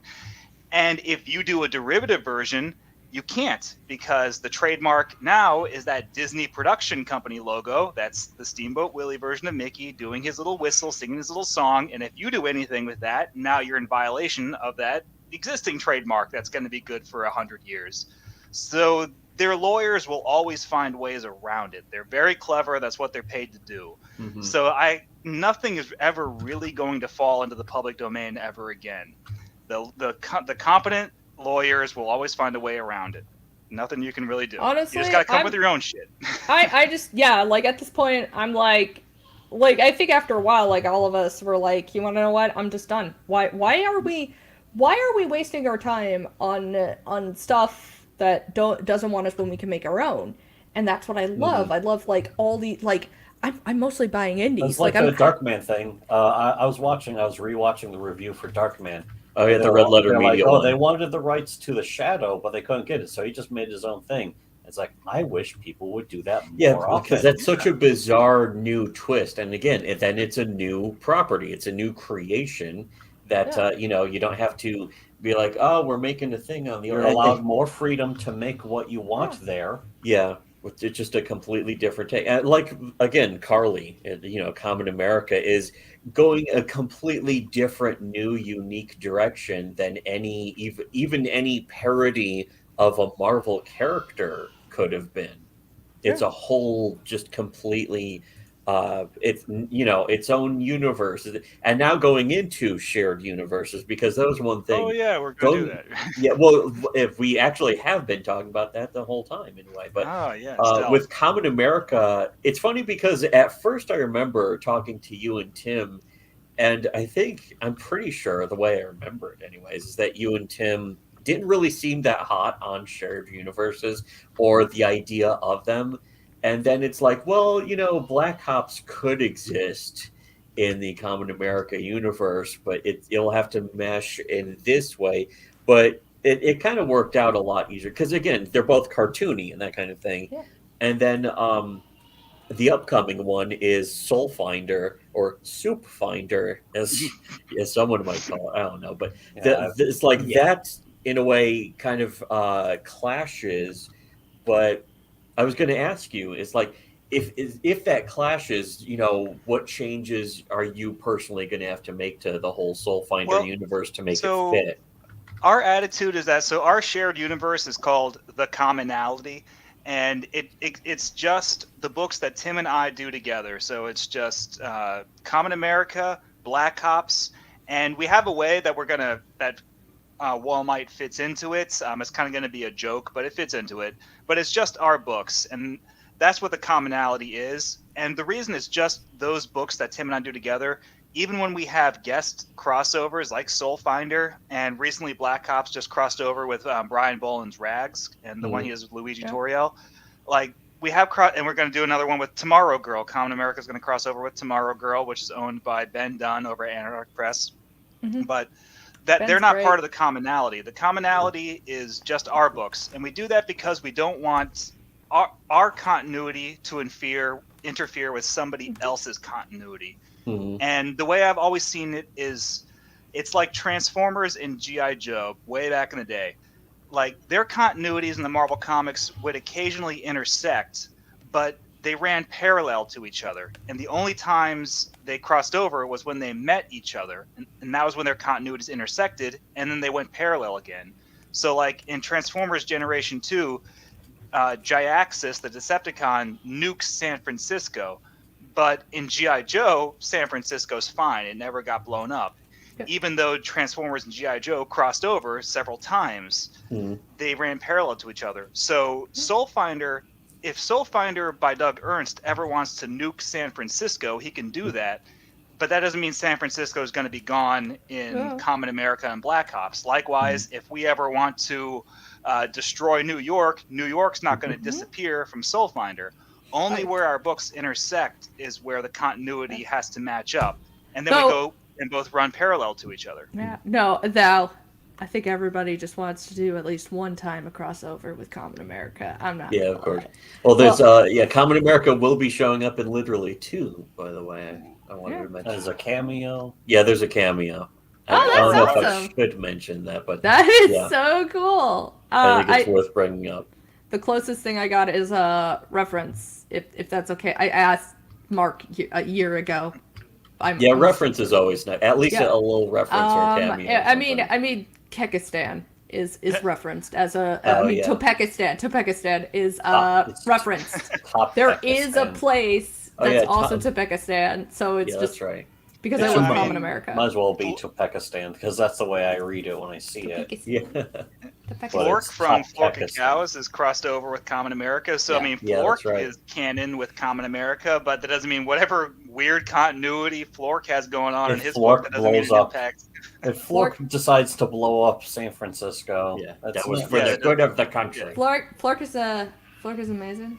I love Flork. I'm really looking forward to actually meeting him. That's super cool. Is he going to be at Bell Comics? Yeah, he's going to be at Comics. Comedy Comics. Yeah, Bell County. But that's right. The last stream we did on a Bunderdome channel was specifically about his comics too, because that was a pretty cool thing too. Yeah. So I mean, with shared universes, that's the other thing is everyone.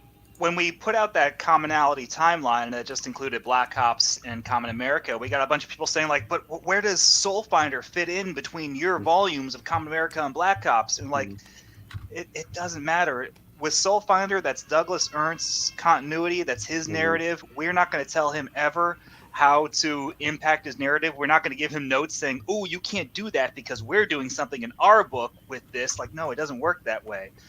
And that's something that's more towards independent comics that we can do. I mean, if you go back to like Image Comics, like way back in the 90s, they kind of had this idea that like Spawn and Youngblood and the Max and Shadowhawk all and Savage Dragon all coexisted. Oh yeah, they tried that. And they tried that out until they all went their separate ways and formed their own separate companies.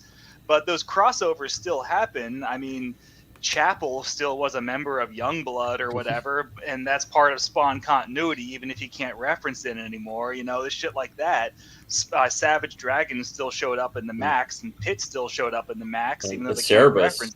Cerebus showed up in Spawn. He showed up in Ninja Turtles. One of my favorite issues of Spawn too is the one. Well, that's because that is such that issue of Spawn number 10 is just such an FU to Marvel and DC. It's really funny. Oh, that one. I think I know that one. That beautiful it's the one picture. with like all the with their superheroes and reaching out from the prison bars. I can hear them calling and begging. And their creators are all like blindfolded and chained to the wall, and they can't do anything to help their creations because they sold their souls to corporations. It's so on the nose, but I fucking loved it. It is one of my favorites because it's like this is how I feel at times. It is, and it's brutal too. It's like really tragic to just see that because especially if you know the whole Siegel and Schuster story, accidentally sold the rights to Superman for like because they signed a check because the contract was printed on the back of the check, and if they wanted to cash that check, they had to sign the contract. It was and so they got tricked into it. So evil. Yeah, and it is. That part in Spawn 10 is that like Cerebus and Spawn, they go through this like Hades underworld of all these like creators who sold their ideas to corporations, and then they meet Superman.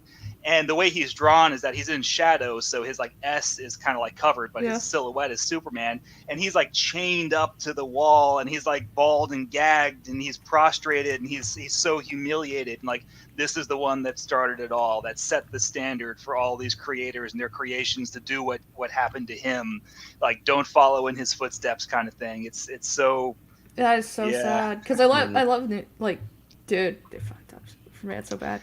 Yeah, it's like it was a celebration, though, ultimately, of like Cerebus was like, you, on the other hand, are completely free. You're not bound by any of these things. You're not bound by the corporations or the companies. Well, it's very the very last page of that issue, if you remember, it has their signatures on it. It says Spawn, owned by Todd McFarlane, Cerebus, owned by Dave Sim, forever underlined. And that's one of those things where, like, I'm watching you guys. I'm going to see if you ever sell your properties to, like, Viacom, like Eastman and Laird did with Ninja Turtles when they sold it to Viacom. Like, I'm going to watch you guys and see if this ever becomes ironic comedy. We'll see.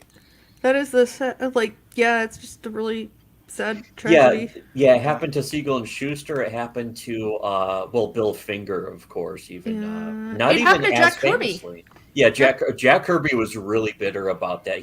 I think he went to DC and his quote was, "I'm never going to lose another Silver Surfer. I'm not going to let them take another Silver Surfer from me." And then DC did exactly that. Not only that, but they redrew his art because they didn't like the way he did faces. So they had a ghost artist come in and erase his lines and redraw it. It was just like a humiliation. He's notoriously known for saying, "Kid, comics will break your heart." And that is why, because it's just filled with such corporate bullshit. Well, back in the day, too, like until the 80s, it wasn't common practice for the company to return the art to the artist. Yeah, I heard about that. It was It took a petition in the 80s, so like Eastman and Laird and Dave Sim and all of them had to get like in the indie market to sign this petition to get Stan Lee and Marvel to return their art to the original artists. And now that's common, is that the artist gets to keep their art so they can sell it and make extra income later.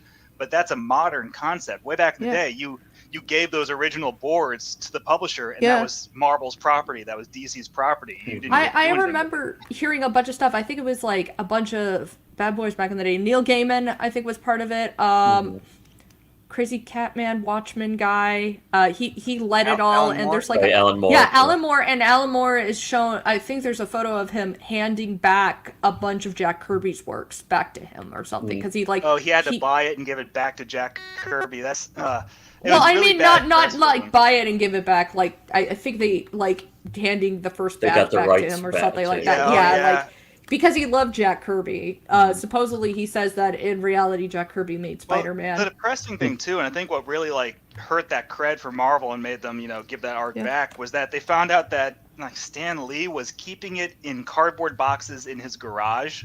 Like they weren't even doing anything with them. They were just like stashing them in boxes and holding on to them. They really didn't give a shit. Storage. And like all these artists, like I could really use that art back, so I could pay for groceries and my rent. Can I have sell it at conventions, sign it. That kind and of like stuff. Marvel's like, no, it's ours. It belongs to us. You can't have it.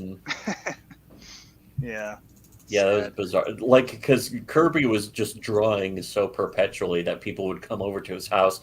He'd draw something and just give it to people who were visiting. It's like, here, go ahead, have it. And it's like, oh man, it was really. It seemed very OCD, of course, but he probably just had OCD. Yeah, he was. I mean, he gets really. I feel like he's someone who is genuinely entitled to his bitterness. I mean, some of those interviews he did towards the end of his life, he's just sour and bitter. And a lot of the stuff that he said in those interviews is factually and demonstratively untrue. But he got such a raw deal in his career. It's like, yeah, I can understand why he would be so pissed off in those Twilight years.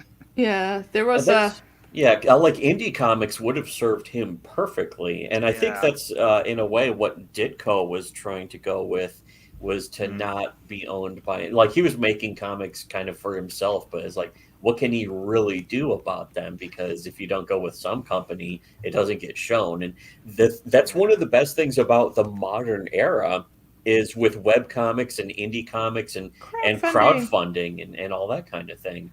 Is that increases the audience and the the viewability of the That's the thing something I like wasn't considering, but is also true, is just like the audience for a lot of these web comics and stuff will always be bigger than modern comics are right now. Yeah, millions see web comics, while maybe 1,000 or a couple thousand see a monthly Marvel or DC book. Oh, yeah, that's what we were talking about with comparing like the Google trends of Sonichu to print comics and that kind of thing, just to see that Sonichu was like this giant graph, and then the comparison would be a flat line underneath along the bottom.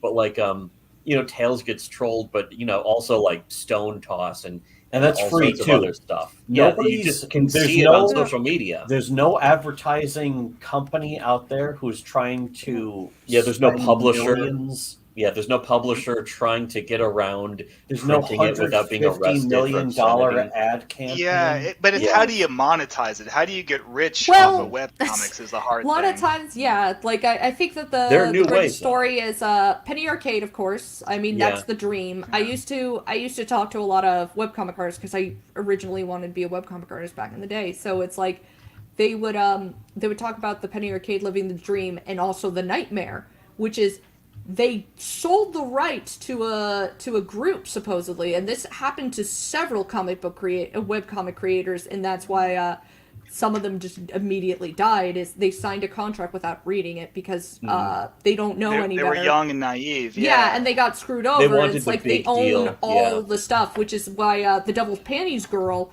actually she was asked to give the rights to Lifetime and stuff, and she goes, oh, well, I don't know how I would direct a TV show and my comic at the same time. And they go, oh, no, don't worry.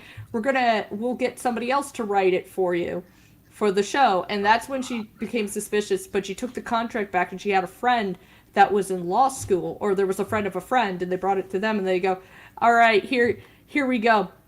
They're already trying to definitely screw you over immediately, such as here, you will not get any reimbursed royalties if it ever becomes a movie and stuff and all stuff. Like, it was just filled with it. It's but that's bad. It happened at Penny Arcade, but a lawyer fell in love with their comics so much. He busted down the door, and as they joke, he spent 2 years of his life, like, he lost 2 years of his life fighting and getting the rights back. I know. So with a lot of all the animation studios. So the sad thing is that in the U.S., there's really only 3 major animation studios, and they're all corporate. Viacom, which owns Nickelodeon, Time Warner, which owns Cartoon Network, and Disney. And that's pretty much it. And they all have the same policy when it comes to pitching and cartoon pilots. The studio will own everything that you pitch, and even if they do not produce the show, you lose the rights to everything. So it's like it's a all or nothing gamble. You bring your idea to Nickelodeon, maybe they'll make the show, maybe they won't, but they keep everything you bring to them. I can't remember her name. It's Kate something, but she had that webcomic Camp We Don't Want Ya. Yeah! She also did Skady. I think that was another comic. Skady, yeah, she did Skady and Camp We Don't Want You. She did storyboards. She did a Camp We Don't Want You pilot for one of those networks, and they decided not to pick it up, but they got to keep the rights to it. So that's why there's no more Camp We Don't Want You. That's why. Yeah. Oh, you got to be kidding me. And that's the way it is with everything. So it's all because of sadly, it's all because of Adventure Time.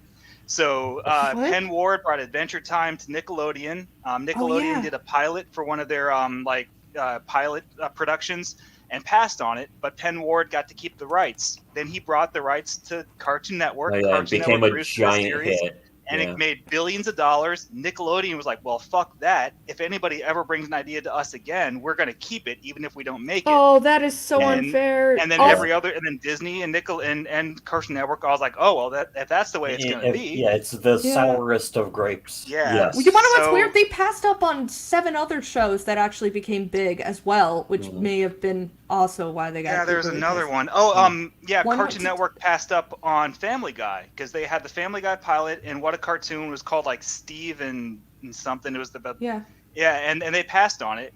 They made a pilot for What a Cartoon. They didn't do it. Then Fox picked it up, and Fox made Family Guy, and Family Guy is a multi-billion-dollar property now. Yeah. Then there's I think it was either Johnny Bravo or Fairly Odd Parents was pitched to somebody else and they turned it down. Fox actually was pitched first, originally South Park. They turned it down. It almost figures too every single time one of these things that blows up huge. It's like, you really shouldn't have turned it down then. You should have at least given it a chance. And I'm sure they've blown money on anime. Like, The Critic probably wasn't a huge hit, so they probably lost money making that. But animation still a great show too.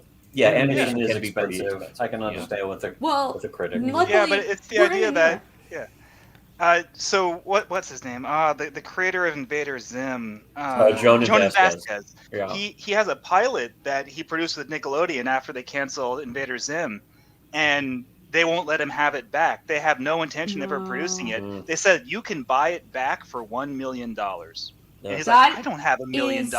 Evil. And so the idea is that it's like an arms race. It's an intellectual property arms race. They all want to buy up intellectual property, even if they have no intention of ever doing anything with it. They just don't want the competition to have it. It's EA. Yeah. It's EA Entertainment. EA did that. And so Activision. It's Fresh Luke.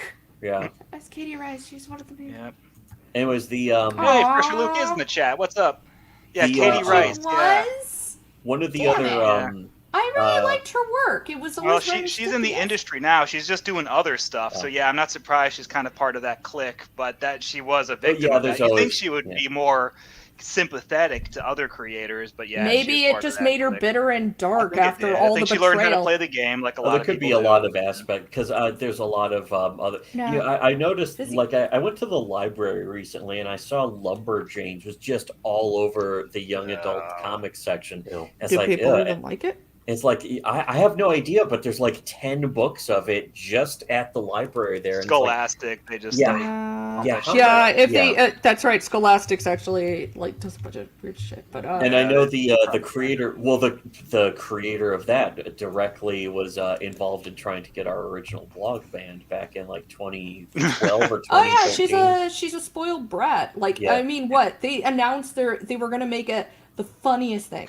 And I don't mean to be cruel, but she has been nothing but nasty to past creators. She spat on the people that made She-Ra, so it's like, and she's been nasty to people, so I'm like, okay, you want to know what? I can laugh at this. All right, so she's been fighting forever. She pitched, what is it? She made a comic, and I guess this is before this, Right thing came on out, and she pitched it to Disney to make a Pneumonia animated movie. And they took it, but then they canceled it.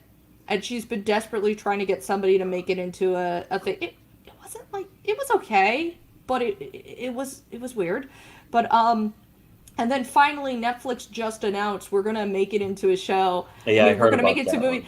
And then 2 weeks later, we're getting rid of everything in our animation studio. And I was like, I want to laugh. Because I'm so, I'm like, haha, it sucks to be you. Maybe you shouldn't have been such a jerk to everybody. But then, at the same time, Bone. Oh, you say Bone. That's funny because Jeff Smith's Bone, his 10,000th attempt to get a Bone animated series just got canceled because Netflix did the same thing. That's the thing. No, that's what I meant was that I want to laugh, haha, have fun with that, but then Bone got canceled too, and that makes me sad. And the next, and also Disney canceled the chance we could have gotten a Mouse Guard movie. There was a studio that was working on a Mouse Guard movie, and they made a bunch of stuff. It looked really good, Nah, they canceled it. I mean, because they bought the studio and just iced it. But there's a lot of weird stuff. Speaking of weird cartoons, did you see that Rescue Rangers? Yeah, I'm just not even gonna bother. No, but I will say this. Here's a quick thing.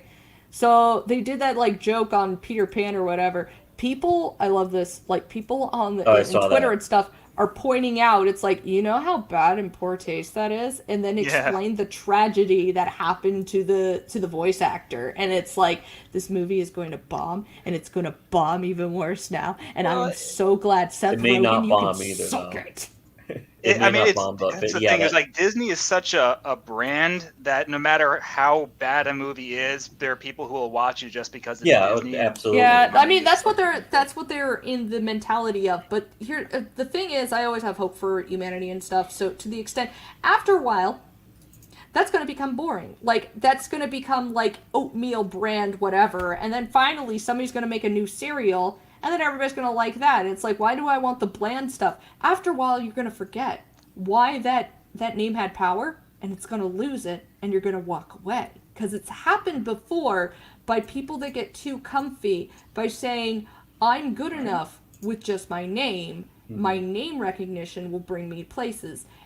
But then people will forget why it had power in the first place because they're not trying. That's why everyone's reading manga instead of comics now. Yeah, we've seen many examples of that. Yeah. Even in indie comics, because there is kind of a weird new element of like sort of that corrupt corporate way of thinking now trying to get into indie comics too, because they think it works. They think that it works, but also that there's that legitimacy in indie comics of actually making a real thing. So now there's indie comics creators who are just as disingenuous and want to bring those corrupt practices in and that kind of thing. And the thing is, of course, it doesn't really work for them, but there's some examples we could bring up, but an example of something that doesn't do that, of course, is Common America. Like I know that they wanted to do Image, there was people that wanted to start a union.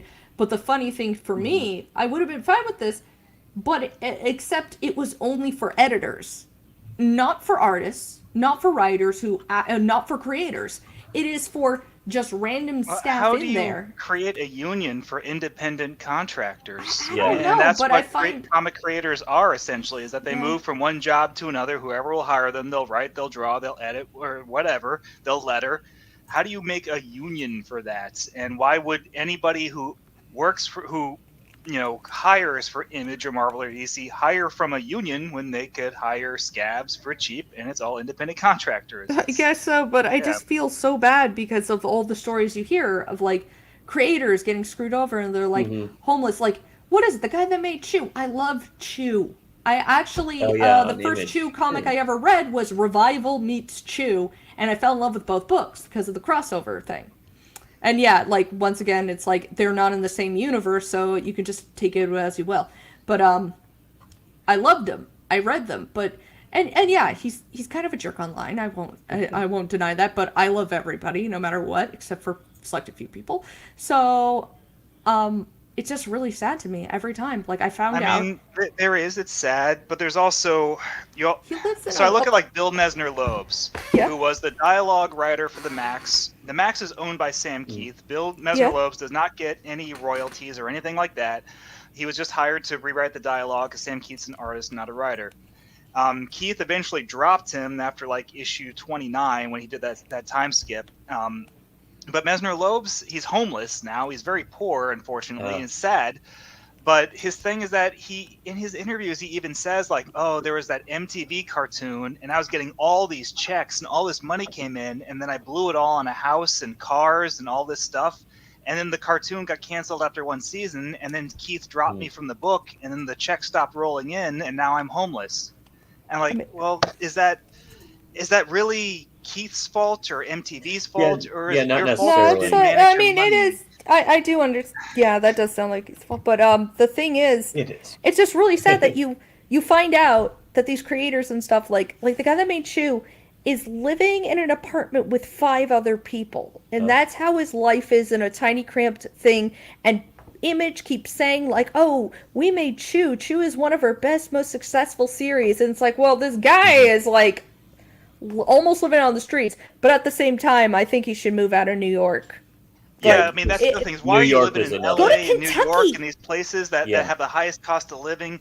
And here's the other thing, too, is that Tim and I write comics, he draws comics, etc. Yeah. We both have day jobs. And we do this on the side because if the comics themselves aren't enough to pay our bills, we work a day job. And that helps our income. That's our main source of income. Yeah. And then everything else is supplemental. There's no dishonor in a hard day's work. And I've met some comics pros, some comics creators who talk about, the hard luck and the hard times they're on. And I asked them, like, well, what are you doing on the side to make money? And they said, like, nothing. I'm a comic book writer. That's my job. I make comic books. And they won't do another job that they figure is beneath them or demeaning to them. And I'm like, there's nothing.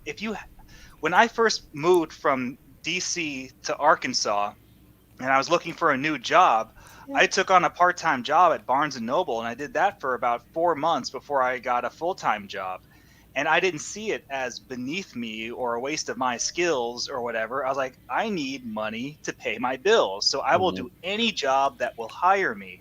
And there's just this attitude. I asked, I'm not going to name names, but he was a comic book artist. And he was talking about how, like, the royalties from his books from Image, etc., weren't enough to pay his bills, and he was living in a very expensive part of Little Rock. And he was telling me that, and I was like, oh, well, you're a really good artist. Couldn't you teach art, or couldn't you work in like advertising artwork or things like that? He's like, no, I'm a comic book artist, and I won't do anything else. I'm like, well, then a lot of your struggling is on you because of your pride and your ego, and that you won't do anything else. I can't have that much pity and sympathy for people who don't want to work. Okay, that's definitely true. I do like I like to tell people, because I'm almost done with my comic and stuff. It's like I like to tell people, like, by day I have this job I'm a designer, but by night I make comic books. It's kind of like a superhero thing, and this is like, you want to know what? If you write like superhero comics, isn't this the best way to get inspired anyway? That's what I was thinking. I was just thinking, is that, like, when you're working a day job, the stuff you might think about, maybe you're daydreaming or whatever during work or something, that can always come home with you and be like, you know what? I can do this now that I got time off. I don't exactly want to work on my time off, but I want to make something cool on my time off. And that's why I've done that. I did a lot of side writing while working full time. And I wrote a bunch of scripts. And the thing is, I got the scripts ready now, so I have all sorts of potential comics. And I still write sometimes, but I write less the less I work, in a way. And that it can be a great motivator and inspiration, is just working the regular job and giving you some kind of connection to the outside world, because it will give you something to think about. So someone in the comments just mentioned sometimes you got to sneak Howard the Duck out of your book. And what he's referencing I know that story! Yeah, it's great. So I was going to do a Bunderdome video on it, because I've been reading the complete Howard the Duck by Steve Gerber. Steve Gerber stuff. Oh, yeah. You know what? There's SF Debris has done several videos about the comics industry, and he does a lot of there was a lot of stories about Steve Gerber just trolling the shit out of Marvel from inside the book. Yeah. What he did was, so if you have it's a 4-volume set from Marvel that's called Howard the Duck, the complete collection, and I bought it. It's a good set, but it ends on Steve Gerber's Marvel team up with Howard the Duck and SpiderMan. But that was the first half of a 2-parter. The other half is in a book that he published with Image called Destroyer Duck. And it's all about, he couldn't get the rights to Howard. He couldn't get the rights to the name Howard the Duck, so he had to call it Destroyer Duck. He had this book called Destroyer Duck in the 80s, but what he did in that book was that it's a stealth crossover, a stealth second half to that Spider-Man comic, where it shows the other side of the story, where in the Spider-Man comic, Howard is like surrounded by a bunch of Howard the Duck clones, and Spider-Man and an unnamed mutant police officer who kind of looks green and has a big fin on his head grabs one of the Howards and gets away with him. And then you find out in that Image comic, the Destroyer Duck book, that the Howard they ran off with was the real Howard, and all the other Howards were soulless clones. And the real Howard changes his name to Leonard the Duck and goes off and does his own adventures in some other city. And the Howard that's left behind in the Marvel universe is a soulless clone who will only ever be written by people who aren't Steve Gerber, who aren't the creator, and is not the real Howard. I love that. It's this really clever two-parter of Steve Gerber stealing Howard back from Marvel, and it begs this question that I think is one that fanboys have such a hard time with, is like, whose opinion is more important to you? The opinion of the creator or the opinion of some lawyer who works for the corporation that owns the character? If Steve Gerber says that Leonard the Duck is the real Howard the Duck, is that canon to you? Or is Marvel Comics Disney's lawyer who says, no, the real Howard the Duck is the one who is appearing in this book by what's-his-face right now? Which is more important to you, the creator or the lawyers? I'm an artist, so it's always the creator. Like I always said, if Steve Gerber says that Leonard the Duck is the real Howard the Duck, then that's canon to me. But there are people out there who's like, no, canon is whatever Marvel Comics says, and if Marvel Comics says that their Howard is the real Howard, it is. Did you ever play Cyberpunk 2077? No. If not the video game, then the tabletop. Okay, I did play the video game at least. It's pretty much like consumers, like that. I always kind of feel somewhere at peace with the whole entire tabletop of Cyberpunk, because it reminds me of a lot of stuff we deal with where it's like everything's run by a corporation, the corporation owns this and that, and there's people that are heavily complacent with that and they're absolutely fine, and they're like, oh yeah, this is how life is, but then there's other people that are like, no, this is complete bullshit. And I am one of those people. Yeah, Johnny Silverhand wants to blow up Arasaka. Listen, he may be my spirit animal, but I ain't nuking anything, okay? I'm just saying, I do agree with him into the corporation. I actually did. I actually got every ending in the game, and it's funny, the Corpo ending, or rather the one where you agree to go with Arasaka to have your, basically having your soul enshrined in their computers, is the most dystopian ending of all of them. Of course. Well, because it's pure evil. Because you think that they're going to be saving your life. It's like, all the other endings are about how you're accepting your death. This one is about how you're trying to become immortal by being put into their computers. And they're making it clear, no, you're going to be dead anyway. Yeah, you're going to be a commodity, really. But first off, like Johnny.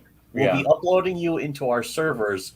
And then also, it's like, okay, so what's that going to be like? And they're like, we have no complaints from any of our customers who have been uploaded. And it's like, I'm sure you haven't. Yeah, exactly. Because they're not allowed. That might be they have digital DRM on their souls. Yeah, it's coming up on 2 hours, so I'm going to have to split. But, I was going to say that I think that right there is actually a good ending point. We didn't even. Well, no, if you want to keep talking with Nerd, that's cool. That's cool. I just got to go. Okay. Well, it's 2 hours now. I'm hungry.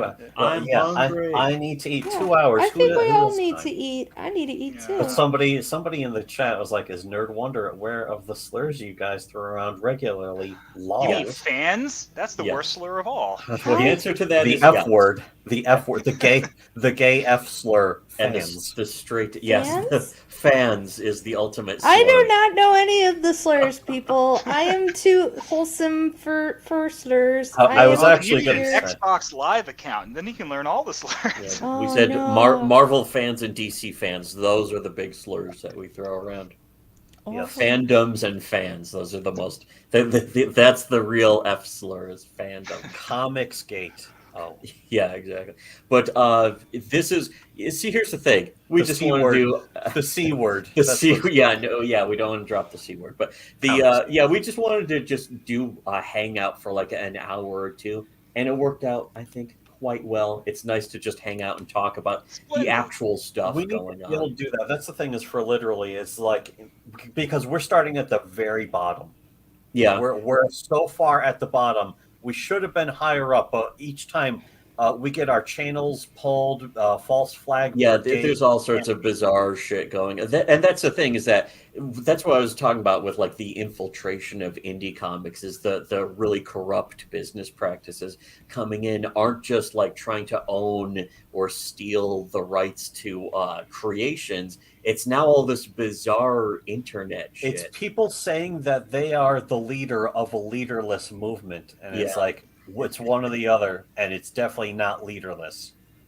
Also, something about when Bone was mentioned, somebody brought up that maybe it's for the best that the Bone cartoon wouldn't exist because maybe the perfect version is the comic, and I think there's something to appreciate about the perfect version being the comic. That is the thing about comics is that the medium is still considered to be like for children or something, and that not the real thing. Here's the interesting thing. We're living in a time and era where you can make stuff independently, and I know animation's still a bitch, but as time progresses, it'll become easier. And like, look at Newgrounds. Newgrounds is like an excellent place where people learn and train and become animators. And whether or not you like Vizzy Pop, she has proven there is a chance you can do this independently. There's actually. But also, if you don't get a cartoon, look, Calvin and Hobbes, right? Yeah. He doesn't have a cartoon, and nobody's crying about it. Everyone respects. I'm actually glad. A cartoon would probably ruin Calvin and Hobbes. I don't think it's pure and undistilled. It's Calvin and Hobbes. Unless if Bone never gets a cartoon and it just stays the Bone graphic novel. And honestly, there's always a way to do it right. I mean, look at Peanuts. Those got cartoons. Yeah, that's great. Yeah, there always can be a good way, but it's got to be. It's almost a fluke if it's done right, and that's the thing. And it has to be made with love. Yeah, exactly. Not just that, but there's got to be some genuine, like, innovative talent. Sometimes it's lightning in a bottle. Like you got to get the right people in the right place at the right time. Yeah. Anyways, we should wrap up on that. Okay. Yeah, I got it. I got it. All right. Yeah. All right. Thanks everyone for coming on. Mark Pellegrini of Common America. I'm sure everyone knows that. At Your NerdWonder on Twitter to follow NerdWonder and check out what she's doing. And then our thing is linked below. Of course, all stuff that we do is linked in the Literally 2 is the new big project. I got one of Tim and Mark's favorite comics. The creators of Common America love Literally. They loved it. Blue Horseshoe loves Literally. Blue Horseshoe loves them. Anyways, yeah. Thanks for coming on. Perhaps see you next time then again. Mm-hmm. Bye. All right. Bye. End broadcast.